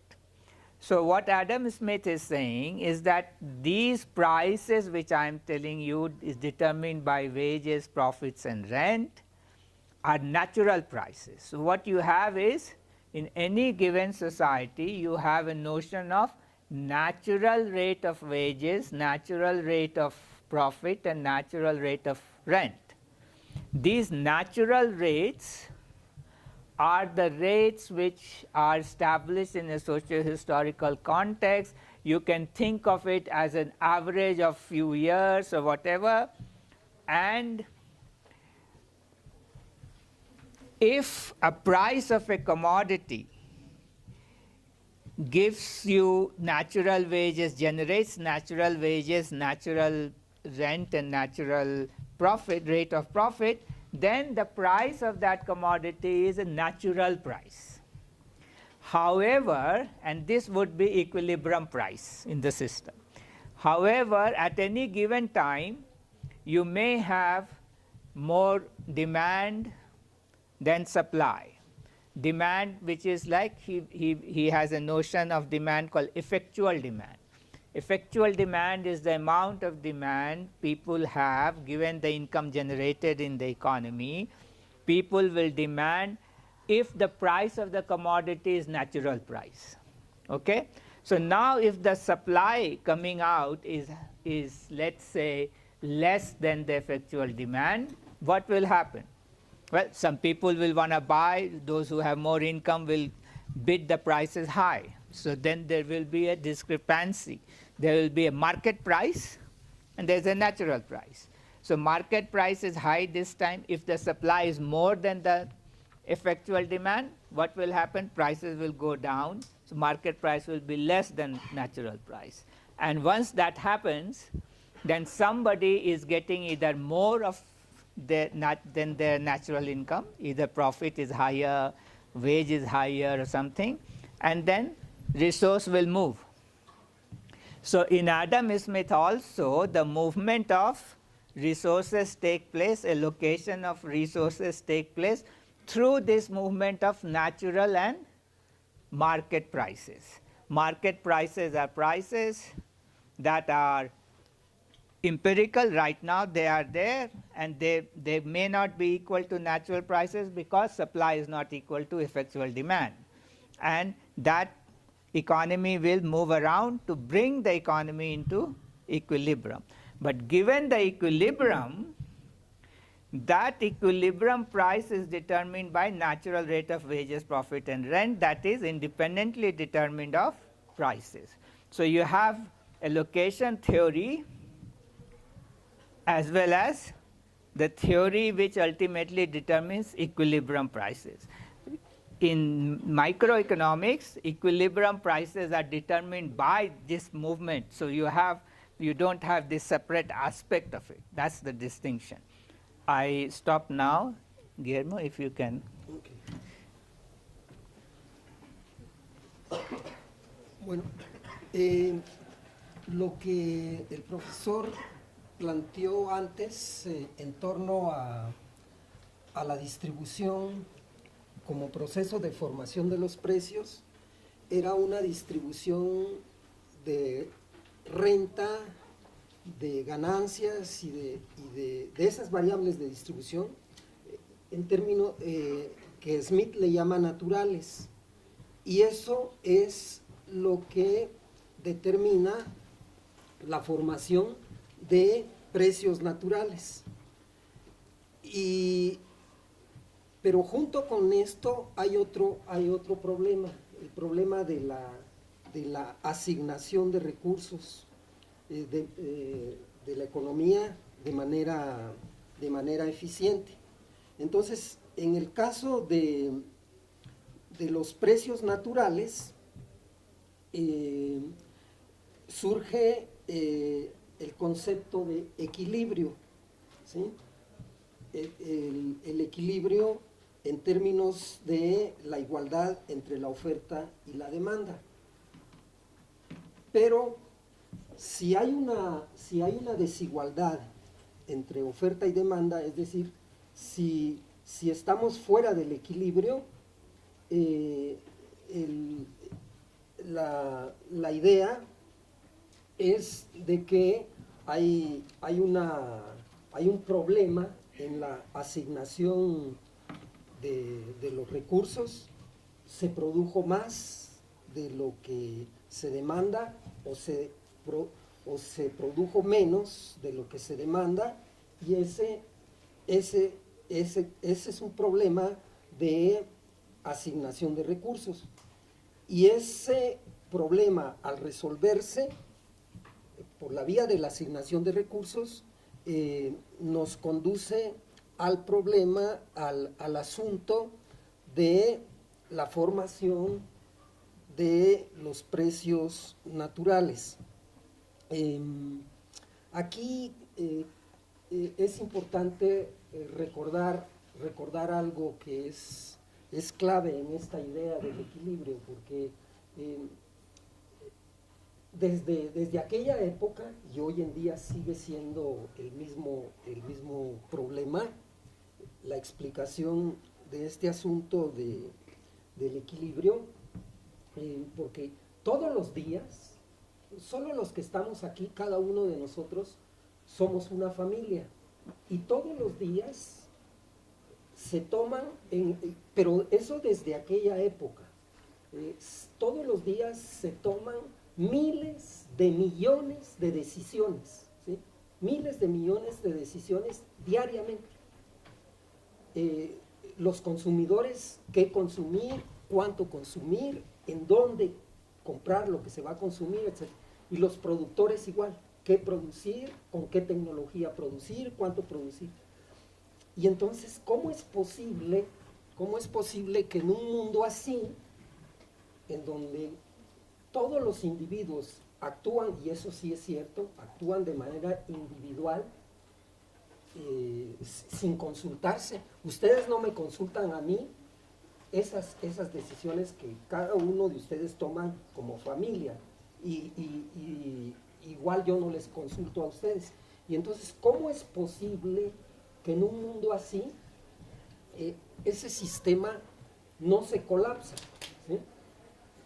La idea de Smith es que existe un sistema de precios, de equilibrio, que es lo que está mencionando el profesor, que mantiene la cohesión social.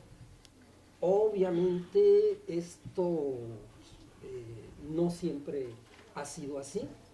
Tenemos la Unión Soviética, 1917, tenemos después de la Segunda Guerra Mundial otros ejemplos, y en América Latina también, en el caso de Cuba, donde este sistema se ha colapsado. Pero la idea en el caso de Smith es que existe un sistema de precios de equilibrio que mantiene la cohesión social, y entonces hay que dar una demostración de existencia, ¿no? Y el otro problema es el problema si estamos fuera del equilibrio, porque de nada sirve que exista este punto, que es el punto de equilibrio, ¿sí? De nada sirve si estamos fuera del equilibrio. Entonces existen, y ese ya es el problema de la estabilidad, ¿sí? El segundo, de la asignación de los recursos. Existen fuerzas, ¿sí? Existen fuerzas, ahí es ya la mano invisible, que hace que se converja al equilibrio, o por lo menos que la brecha entre la oferta y la demanda se vaya cerrando. Esos son los dos problemas fundamentales que acaba de plantear el profesor.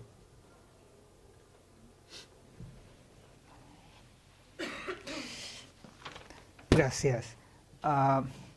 Yeah, okay, so the point to note for that section was that you have a market mechanism through which resource allocation takes place, whereas you see the basic distinction is that you don't have demand functions and supply functions and then you have a general equilibrium, but you have this general equilibrium prices are determined by a theory which is separate, and then there is a market mechanism which will bring the economy to this general equilibrium point, right?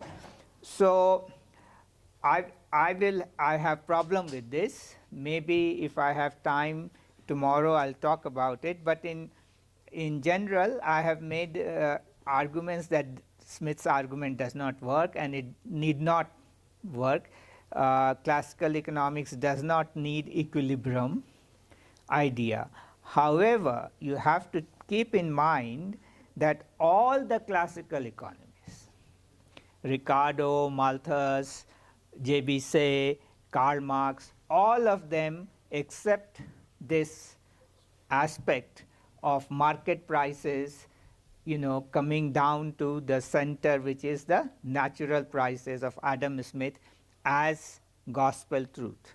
So they have not questioned that thing. All of them assume that. And so all the theories of prices which you are going to encounter in classical economics are the natural prices. The theory which explains prices are the natural equilibrium prices. Market prices, how much they will go up and down, that depends upon a lot of things. They are not going into it. They only can tell you it's high, it's low, and things of that nature, and there is a mechanism through which it comes. Okay, so now Ricardo read Adam Smith, and to a large extent he was very influenced by that book. However, on the core theoretical issues he had problem. And so the Ricardo's book in a way is a critique of Adam Smith, particularly certain basic theories of Adam Smith. What was his basic problem? First of all, his basic problem was that Adam Smith's scale was not a scientific scale. the labor commanded measure, he says that how come labor commanded measure remains constant? It is basically what you are saying is that instead of taking gold, you are taking wages, because wages is what labor commanded ultimately is. So you are taking wages as your unit to measure other things, but over a period of time wages also change. As prices of commodities change or the value of gold change, wages will change. So on what ground you can keep that as constant? Again, the controversy I don't want to get into, because actually Adam Smith knows that wages change. His scale basically says that you keep wages constant, whatever it is, you don't change the wages. But still, that kind of a measure has a problem. So Ricardo rejects that as a measure. Okay? What is the other measure he will look for? We will come to that when we get to his development of his theory. But the major criticism which Ricardo makes is this, that Adam Smith was wrong in saying, and let me put that back again.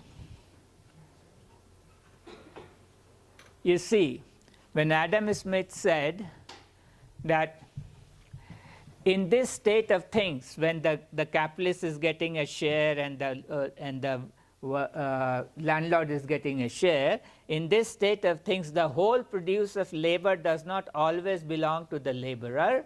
So as I said, that wages are not the only income category. He must, in most cases, share it with the owner of the stock which employs him. Neither is the quantity of labor commonly employed in acquiring or producing any commodity the only circumstance which can regulate the quantity which it ought commonly to purchase, command, or exchange for.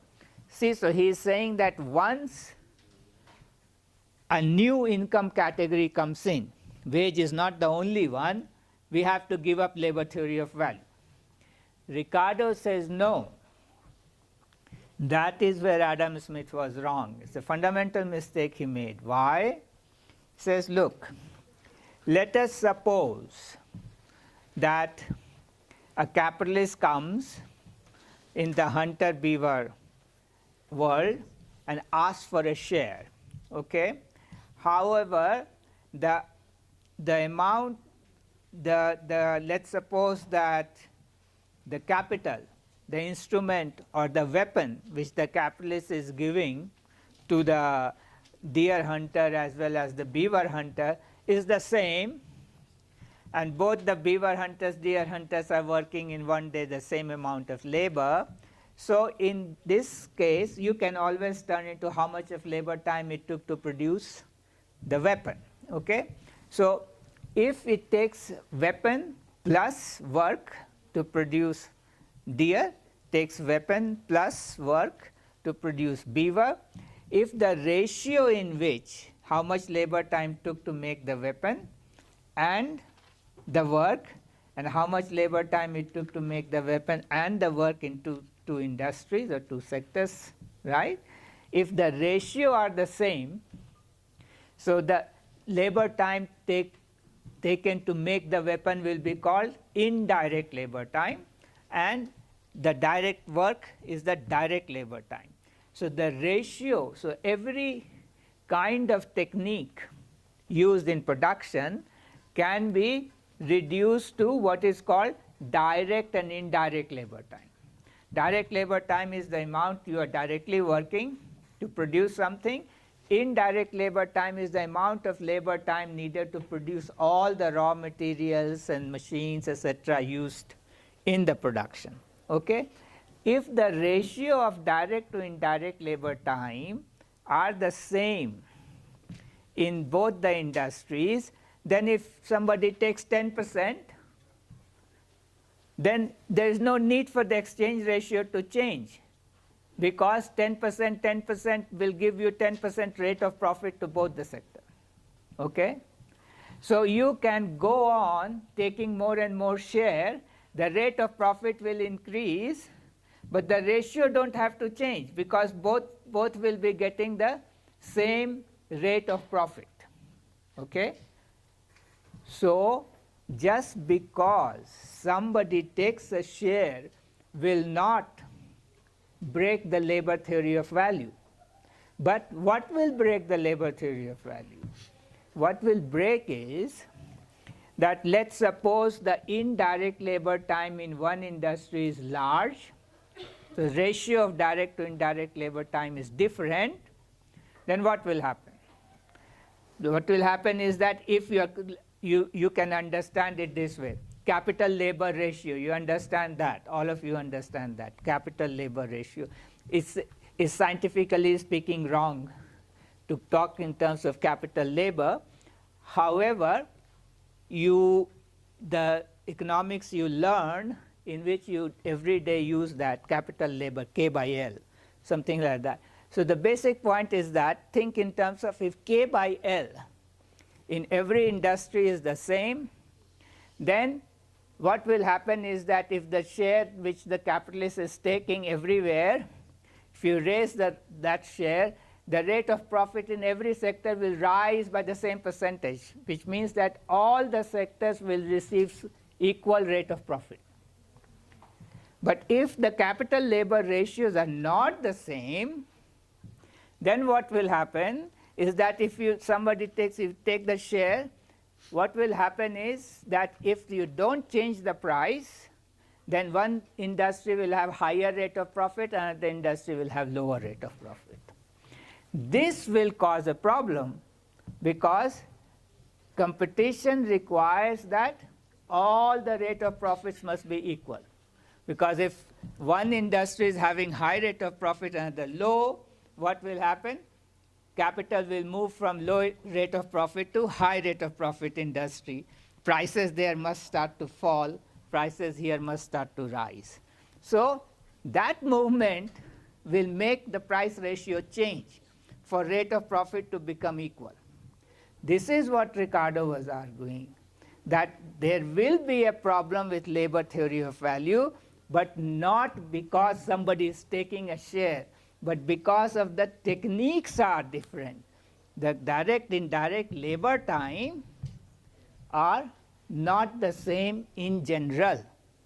If they were same, labor theory of value will have no problem. Okay, so here is a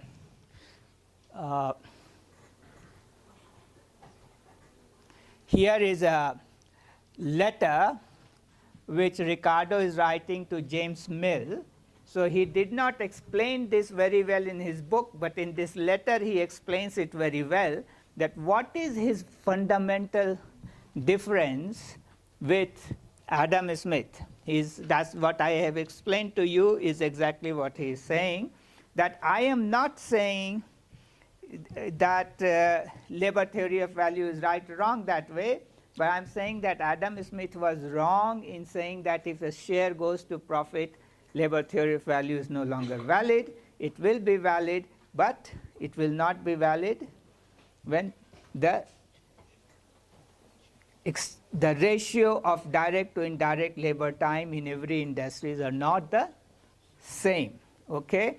Because to make the rate of profit equal, price ratio will have to change.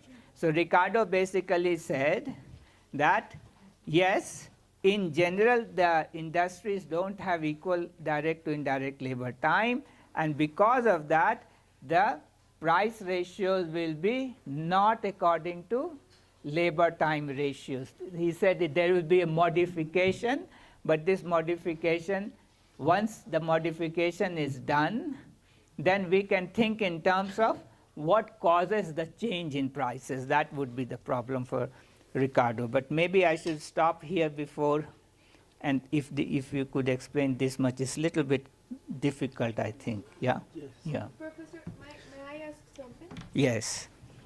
I think it's Smith who says that, for example, if I spend 2 hours producing one pencil and you spend 6 hours producing the same object, it doesn't matter if you wanted to sell it more expensive.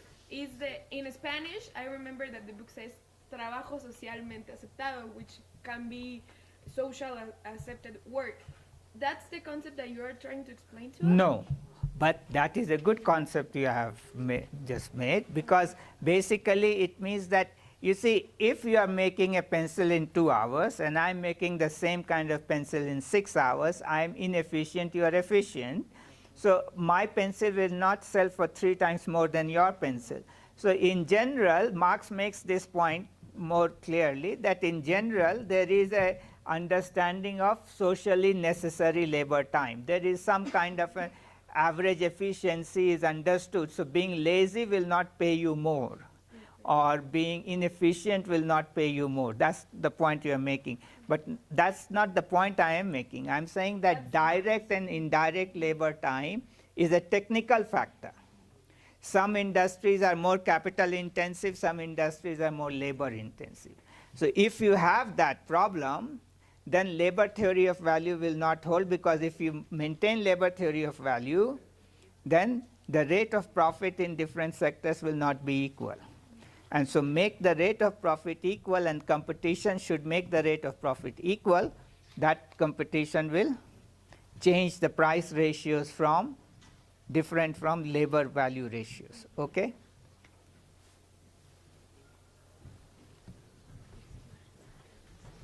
Sí, la crítica de Ricardo a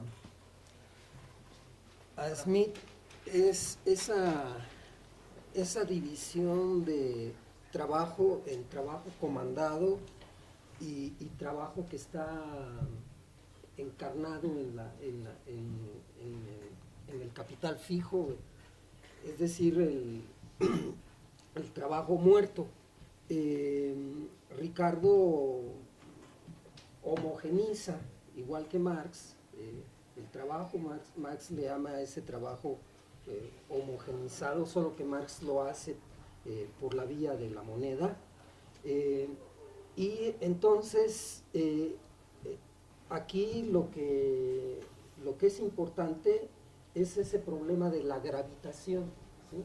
Es decir, los capitales se mueven buscando las ramas en donde la tasa de ganancia es más alta, ¿sí?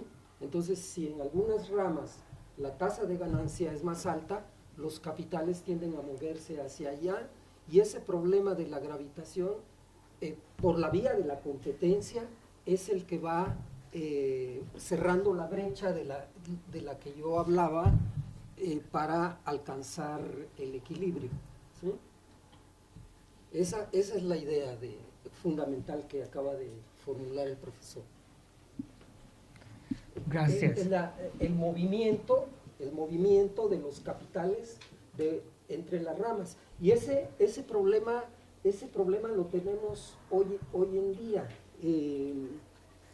Ayer presenté yo una gráfica para la economía de Estados Unidos, en donde las grandes corporaciones, más o menos finales de los años 40, menos del 10% de las ganancias de las corporaciones se obtenían en el sector nominal, ¿sí? Es decir, en el sector financiero, y más del 50% de las ganancias de las corporaciones se obtenían en el sector real, en el sector manufacturero, General Motors o cualquiera, porque siempre han tenido esas corporaciones mecanismos para financiar la compra de sus propias manufacturas. Esa brecha se fue cerrando y se fue cerrando cada vez más. ¿Por qué? Por la movilidad de capitales.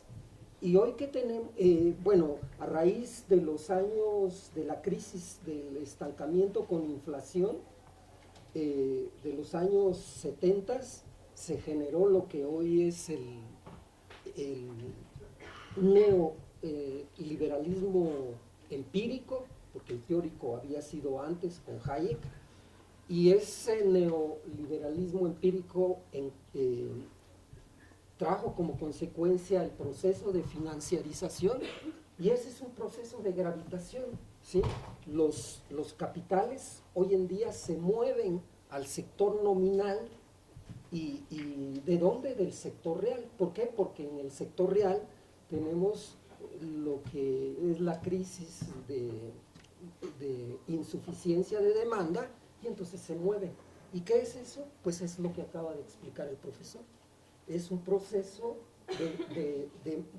¿por qué se mueven? Porque buscan en qué parte, en qué sectores está la mayor tasa de ganancia. Eso es justamente lo que está explicando el profesor, solo que en el ámbito de la economía clásica. Okay, gracias. So I try to finish Ricardo in 10 minutes, and then maybe we can take a short break and then start Marx. How long can we go on? How long can we go on? Till 1:30 or beyond that? Maybe we have a la 1 creo que teníamos que hacer el break, ¿o qué? A la 1:15. We have Okay. 20 minutes, more or less. 20 minutes. That's all. Okay, so in that case, it may be better to start Marx tomorrow. Okay. And I take some questions. I'll just finish Ricardo and take some questions, right? Okay, so you see the main problem here, which I have already introduced to you earlier, the problem of time. Why labor theory of value has to be modified, as, for example, if wage is the only income, then labor theory of value holds, as we have seen. So now, in Adam Smith's case, what capitalists came and started to take a share, and Adam Smith said, oh, labor theory of value will not hold. Ricardo says, no, you cannot say that. As long as the ratio of direct to indirect labor time is the same in all the sectors, then labor theory of value will hold. There will be no problem. There will be profit, but every sector will get equal rate of profit, and those prices have to remain, don't need to change. But then if the ratio of direct to indirect labor time is not the same, then those ratios will have to change. Otherwise, the profit will be not equal. Now, why is that happening? That is happening simply because profit is accrued on compound rate.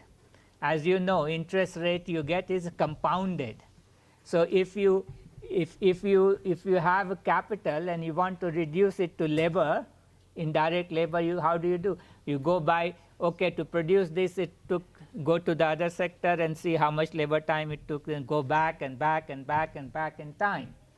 So when you are doing that and reducing it to labor, so in some sector you have to go further back, and some sector less, okay? But the profit which you will get will start to compound. And that compounding of the rate of profit is what creates the problem. And Ricardo knew it very well, as I'll show you. Here. The second year, the manufacturers and farmers will again employ 5,000 pounds each in support of labor, and will therefore again sell their goods for 5,500 pounds if there's 10% rate of profit.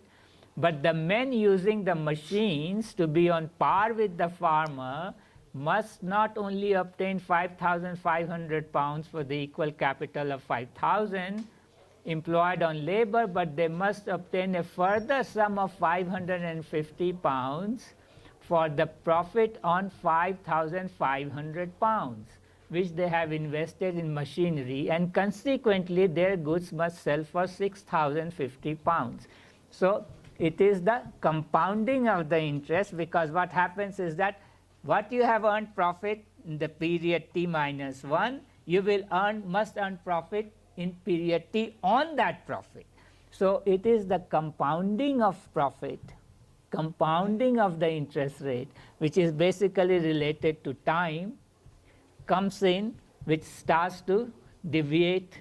So the capital problem, as I had said, once you introduce time, But Ricardo has made one very significant contribution by suggesting that, look, just time is not creating a problem.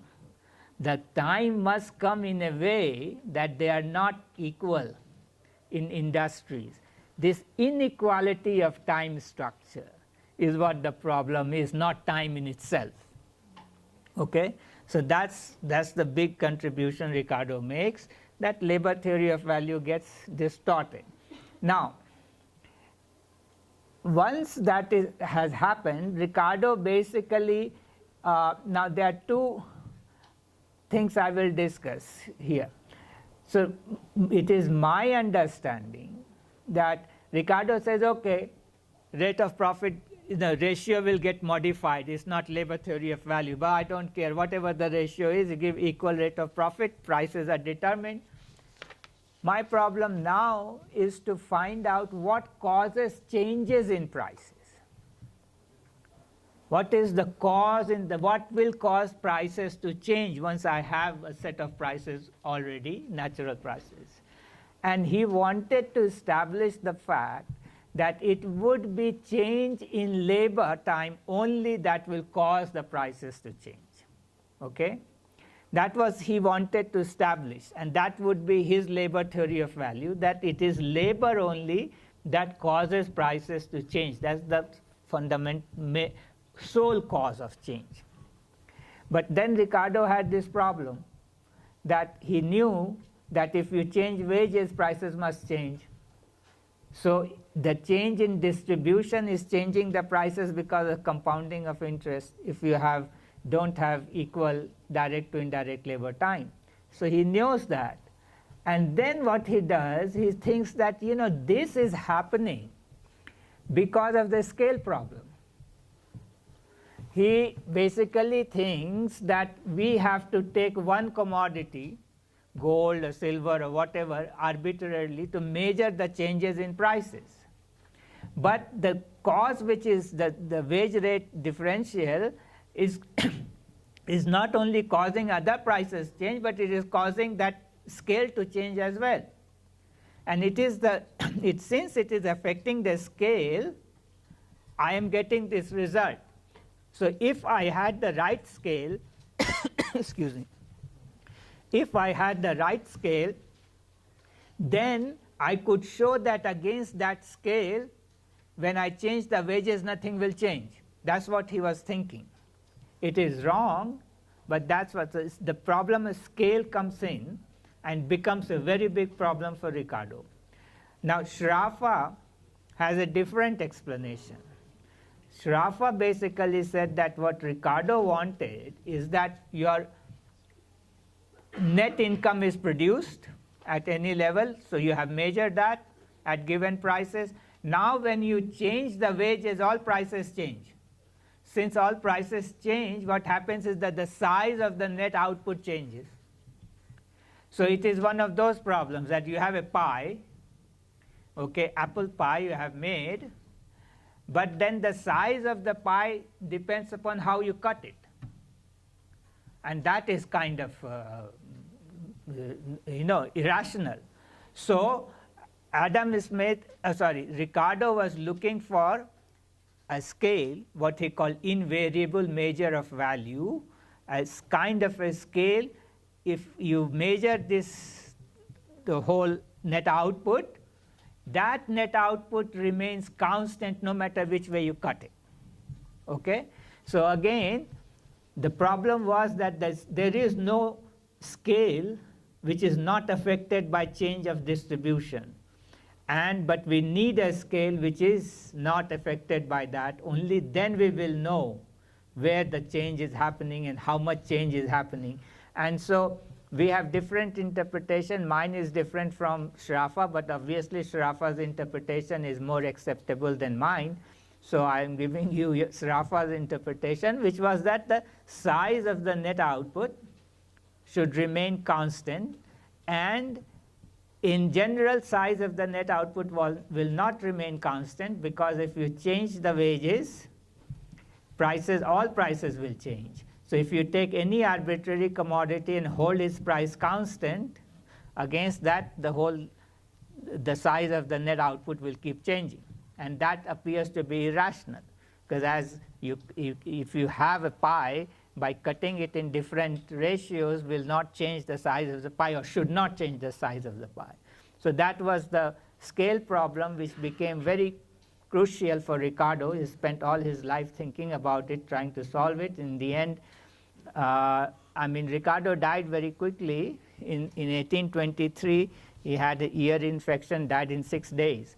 So, but the last letter he is writing to James Mill, which is like 6 days before his death, and he's still thinking about it, and he's saying that the more I think, I come to the conclusion that there is no commodity, there is no commodity in nature which is invariable. So theoretically, you cannot make a commodity which will be invariable. So he had come to that conclusion, and if whichever, either my interpretation or Sraffa's interpretation you take, from both interpretation, there is no theoretically any commodity possible which will give you those results which Ricardo was looking for.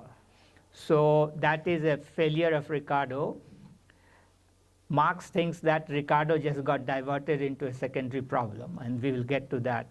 But this was, again, there's the problem of scale and the problem of theory of value are very closely interconnected in classical economics. And in some ways, it will be there in Marx as well. I'll get to that tomorrow. Thank you. Okay. Bueno, ahorita lo que el profesor va a hacer es aceptar preguntas de ustedes. Esto último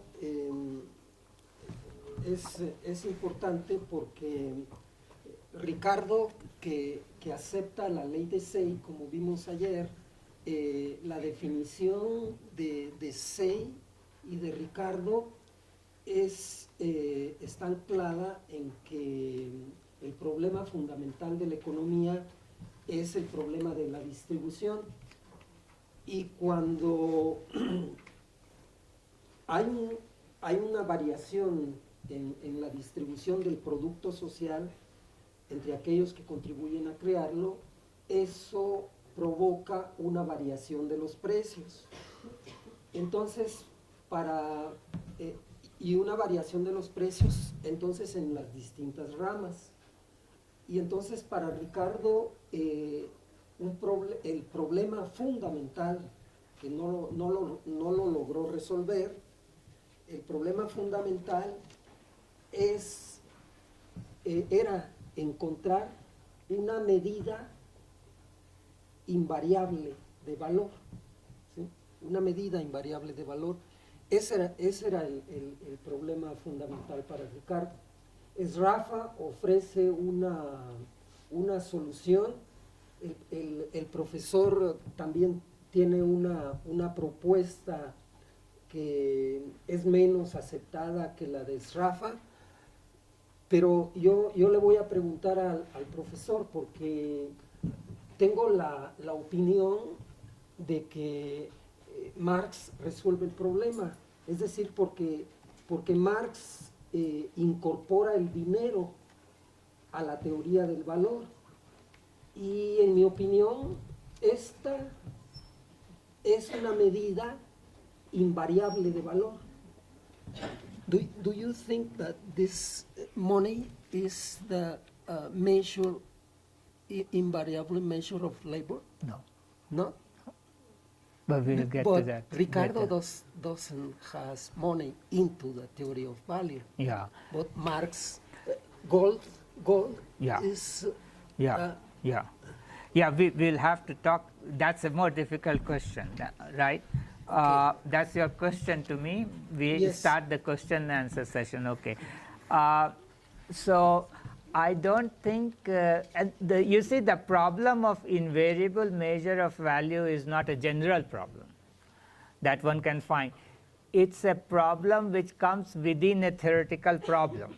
You see, Adam Smith had a different kind of a theoretical problem, which is like over the period of time when the GDP is changing, how do I know the real one? So what would be the scale to measure the real changes? Ricardo, as I am saying, is like was mainly interested in showing that changes because of distributional change, the change in value is apparent because we don't have the invariable measure. If we had invariable measure, then we will show that no, change in wages will not have any effect, right? That's my interpretation. Schraffer's interpretation is that given the size of the pie at any given prices, when you change the wages, the size of the pie should not change. So that is the invariable measure he is looking for, that increase in value, for example, of some commodity and fall in value of some commodity should cancel each other out. So the invariable measure is something like an average commodity against which you have rise and fall will cancel each other out. So it's a different. So the question of invariable measure itself is a question within a theoretical problem. What kind of change you are talking about and where the invariable measure you're looking for. So in general, the question of what is an invariable measure is a problematic question in my opinion. So one has to first of all specify what is the theoretical change what we are looking for, what kind of change, and why there is a problem of invariable measure. And in Marx, as I'm sure you're coming from Marx, we will discuss that. Marx did think that money represents value. He did not take or did not understand very well Ricardo's problem of invariable measure of value. He thought that Ricardo got distracted by this, and this is a secondary problem in his opinion, because for him the major problem was the very first move, which Ricardo says that, okay, labor theory of value will not hold, the ratio will change. That very first move is what in Marx is called movement from value to prices of production. So Marx was basically saying Ricardo should have concentrated on that. Why is that first move happening? Why labor theory of value does not hold when you have unequal direct to indirect labor ratios? Instead of concentrating on that problem, which is what Marx concentrated on, Ricardo got busy with this search for invariable measure of value, which was a secondary issue. That would be the Marx's way of going about it. And then we talk about it more tomorrow. Any other questions right now, up till now?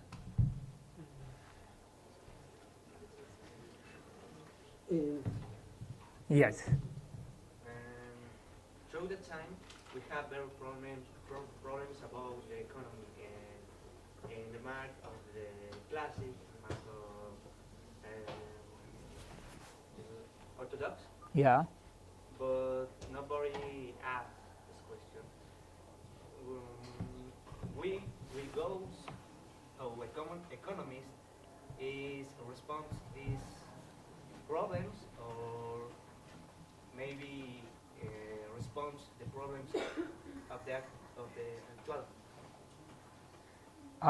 Okay, it's not clear to me. First of all, I think you get a mic so that your question can be heard by others. And anybody who would like to ask me questions on, in Spanish, please do that because I have a translator here. Okay, what should I don't know how to give him this. This is not going far. I give you this. Como economistas tenemos los problemas clásicos, los problemas que estudiamos en la teoría clásica, en la teoría ortodoxa, pero nosotros como economistas tenemos que enfocarnos, nuestra meta como economistas es estudiar y resolver esos problemas o enfocarnos en los problemas de la actualidad. Okay. Could you, Guillermo, could you translate that for me? This is a kind of empirical Okay. question because we are talking about classical and a little bit neoclassical Yeah. theoretical problems, but he says as economists, we what is the priority, these problems or the real empirical Yeah. problems? Yeah. Okay. You see, my general argument for questions of this nature is that we don't know what is real empirical. You see, the people generally think that, theory is something which has to do with abstraction, not real world, and the real world is different, right? It could be true, but how do you know the real world? If you could know the real world, then there was no need for any theory. So you think about it, of knowing the real world, like, saying real world is one thing and knowing real world is another. So knowing the real world, that even the question philosophers will ask, that you think that you are sitting in that chair, but that can become a problematic. How do you know you're sitting in that chair? And not imagining that you're sitting in that chair. So the question is that to think that one knows the real world and then say, well, what is this? Like one can do empirical work. No. Theory is an attempt to know the real world. Without it, you don't know the real world.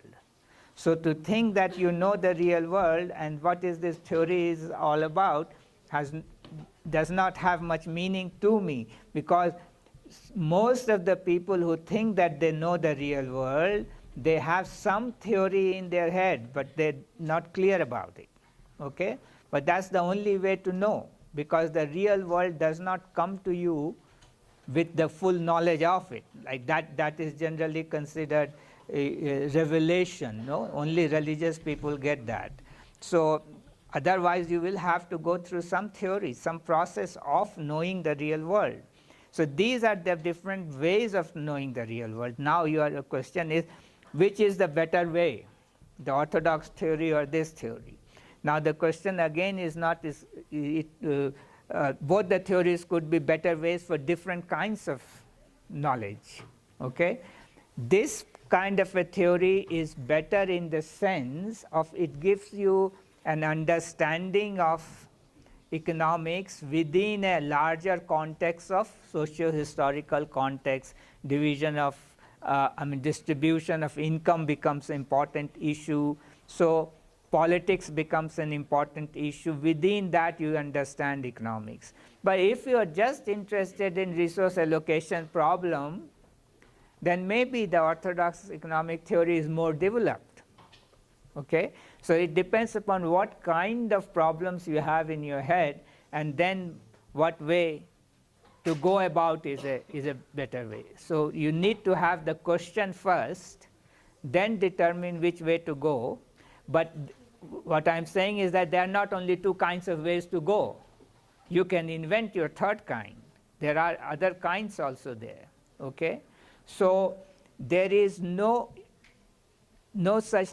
will come to you and tell you, I got the truth and here it is, and take it and go home and be happy.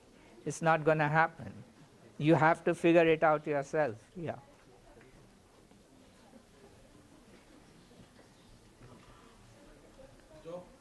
Yeah.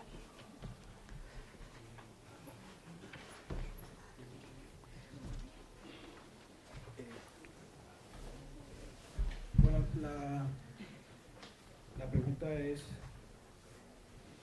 a partir de lo que expuso, ¿cuál es el concepto de crisis en Adam Smith?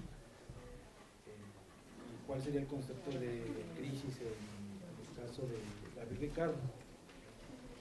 O dicho en otras palabras, lo que yo entiendo es que a partir de esta idea de que los precios determinan la distribución del ingreso, el señor Adam Smith se encuentra atrapado en una epistemología muy clásica, y Ricardo, cuando reconoce que hay interdependencia entre los sectores, ya transita hacia una visión moderna, ¿no?, del funcionamiento de la economía.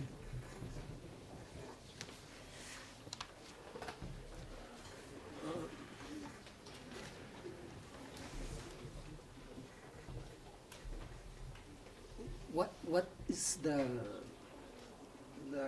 crisis concept in Smith and in Ricardo, and how the price formation idea is connected with this, with both authors. He says that Ricardo is more advanced than Smith vision. O que Smith es premoderno y Ricardo es ya un moderno, ¿no? Yes, that's more or less the same. You see, I don't know to what extent, I don't think Adam Smith or Ricardo are thought about, or at least theorize much of crisis as we understand crisis. I mean, what would be the crisis? One is in Marx you have disproportionality crisis, which is some sectors produce too much, some sectors produce too little. So that kind of a crisis is basically market price, natural price distinction market mechanism can solve that problem in Adam Smith and Ricardo, etc., etc. In Adam Smith, you have a notion of growth, and you have a long-term tendency. So what you have is that these people do have a long-term tendency that economy is going down in the end to a stationary state, right?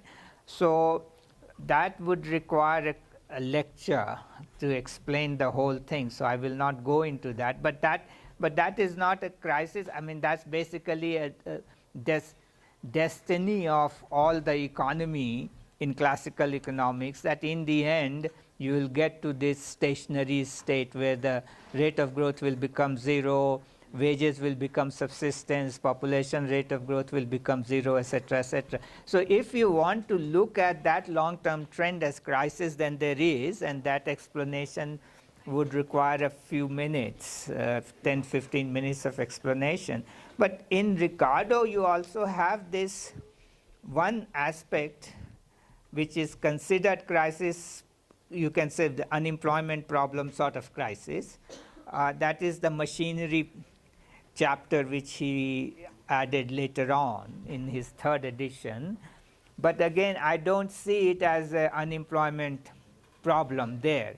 But there is this idea that when wages go up, capitalists will switch to more machine-intensive way of, and labor will be displaced. Okay, so that is sometimes read as Ricardo is accepting that unemployment can be created through this technical change, and that will be a crisis problem. Unemployment is creation is crisis. I don't read it that way. I don't think that is what Ricardo is saying, but that interpretation is there. The machinery chapter can be used to introduce the notion of unemployment in Ricardo's way of thinking. But when you say that Smith is pre-modern and Ricardo is modern, I have difficulty accepting that. One could say that pre-modern, modern is based on labor theory of value, and since Smith rejected it and Ricardo tried to defend it, that's the distinction you are trying to make. But I think in some sense Smith is very, very modern, because he understood that distribution can be understood independently of prices, and prices can be understood as accounting for distribution, which is what I think ultimately Sraffian development, confirms that point. So I would not make the distinction on the ground of labor theory of value or no labor theory of value. That would be very Marxist way of looking at it. Marxist way of looking at it would be that labor theory of value is a giant step forward. Smith took that step and took it back, and Ricardo pursued on that, and that is the modernity. You can hold that, but I am not that enthusiastic about that. Okay. ¿Sí lo entendió? Oh, sí, ok. Porque no hay ni en Ricardo ni en Smith una idea de crisis, ¿no?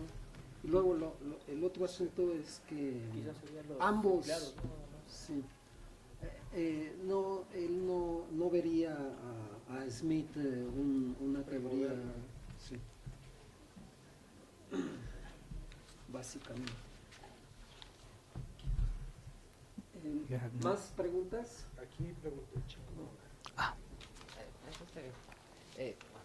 Because they don't feel otherwise. Oh, yeah. I have a question. It's very quick. What would be the difference between Adam Smith and David Ricardo about the theory of value? Because I can figure it out well, so I want to know. Yeah. You see, the big difference is that Adam Smith, in some sense, moves away after making the first argument about beaver and deer example. He simply moves away from it, and he says that labor theory of value is not going to explain prices. Prices will be explained by profit, wages, and rent, right? And Ricardo says no, labor theory of value does explain, and even when labor theory of value is not exactly explaining the prices, he does not leave it. No, he says that, oh, it modifies it little bit. Okay, so given the modification, as my interpretation, Ricardo suggests that he is again trying to argue that the change in prices will be caused solely by change in labor time. So labor time, labor value is the cause of change, sole cause of change. Even if it is not the sole cause of change, if you go into the Sraffian interpretation, it one way or the other remains that it's the technique, because labor theory of value ultimately is the technique. How much labor time it takes to produce is the technique. So it's the technique that determines the price ratios, right? So that is Ricardo is insisting on, and then he is saying that, well, Adam Smith didn't concentrate on technique. He is saying prices are determined by the distribution of income, not the technique. And so there that distinction will hold. Yeah?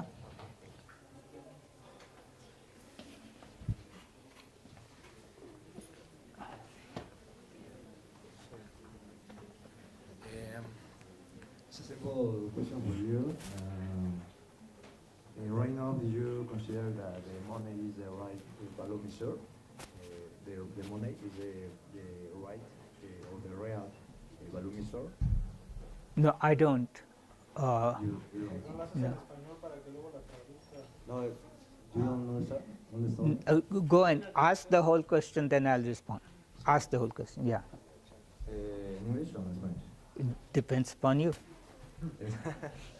Bueno, le estaba preguntando que si él considera que hoy en día el dinero es la correcta medida de valor. The right measure. Okay. He asks you if money is the right measure of value Okay. today. You see, again, it depends upon what one means by value. You know, money, right now you quote price in terms of money, And that's all. Though nobody denies that.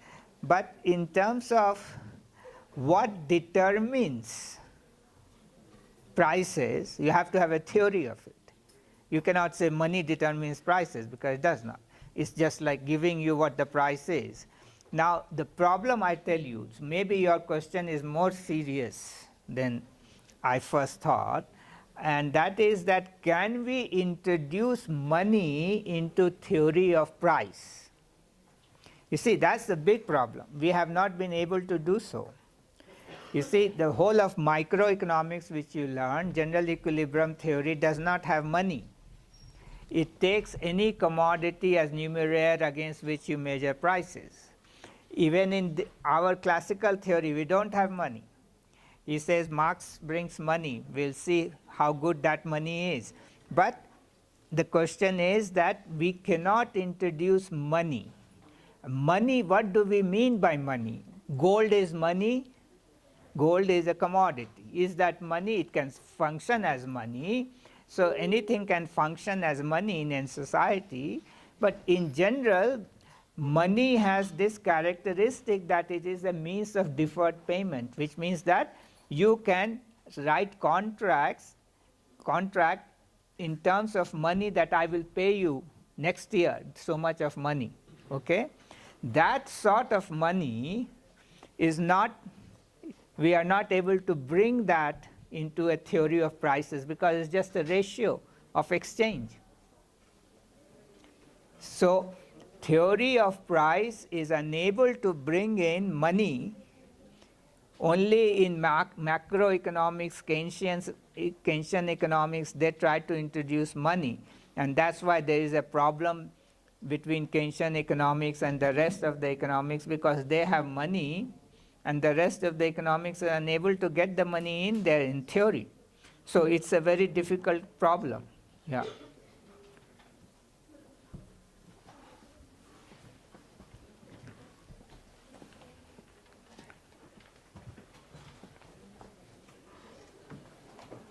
Well, first of all, I want to thank you for being here. I think it's a great opportunity for us to learn from different point of views. And my question is, what's the difference between the behavior of the price and distribution between the highly developed markets and the emerging markets? En español, mi pregunta es, ¿cuál es la diferencia entre la distribución, en el comportamiento de la distribución y los precios entre los mercados altamente desarrollados y los mercados emergentes, just like Mexico, como México?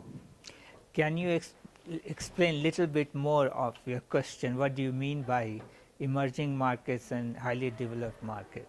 Yeah, emerging markets just like Mexico or India, and Yeah. Developed markets just like United States or United Kingdom. You see, as far as the theories are concerned, we don't make any distinction because the theory is not making any distinction in terms of emerging market and advanced market, etc. But all these theories do make one assumption, which is competition. Free competition brings the rate of profit equal, wages equal across sectors. That's what Adam Smith brings in, and that's what Ricardo follows, Marx follows. Oh no, I don't follow, but these people do. Now, so that is there, and you could say that, well, emerging markets may not be as competitive as advanced market, but that may be true, may not be true. We don't know empirically what is the truth. The fact of the matter is that the real world situation is not competitive in the way the theory thinks it is. The theory's competition is very different because now you have big corporations, huge oligopoly markets, and things like that, where competition is the classical competition or your neoclassical competition does not hold. So in that context, what would be the price theory is a question, and it's a serious question. These theories are not taking that into account. But on the other hand, you have to understand that oligopoly market, which you study in your microeconomics, monopoly market and all that, and their prices are determined differently, has serious problem. The problem is that these markets you study in a partial equilibrium framework, Marshallian. General equilibrium, where I had given you three sectors, iron, coal and wheat, example. They are interconnected. So that interconnections of sectors can, because what will happen is that the coal price will affect the wheat price and the wheat price will affect the coal price. So in a general equilibrium framework, it is very difficult to understand monopoly, oligopoly and things of that nature. So the whole price theory becomes more difficult and difficult to take into account. So again, people time and again go back to competitive models to understand. So I don't have an answer to your question. Your question is very difficult and good one, but the theories are not, to my understanding, there to really give you a good answer. Okay?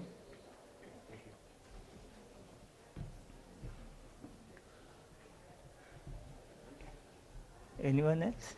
No? Okay.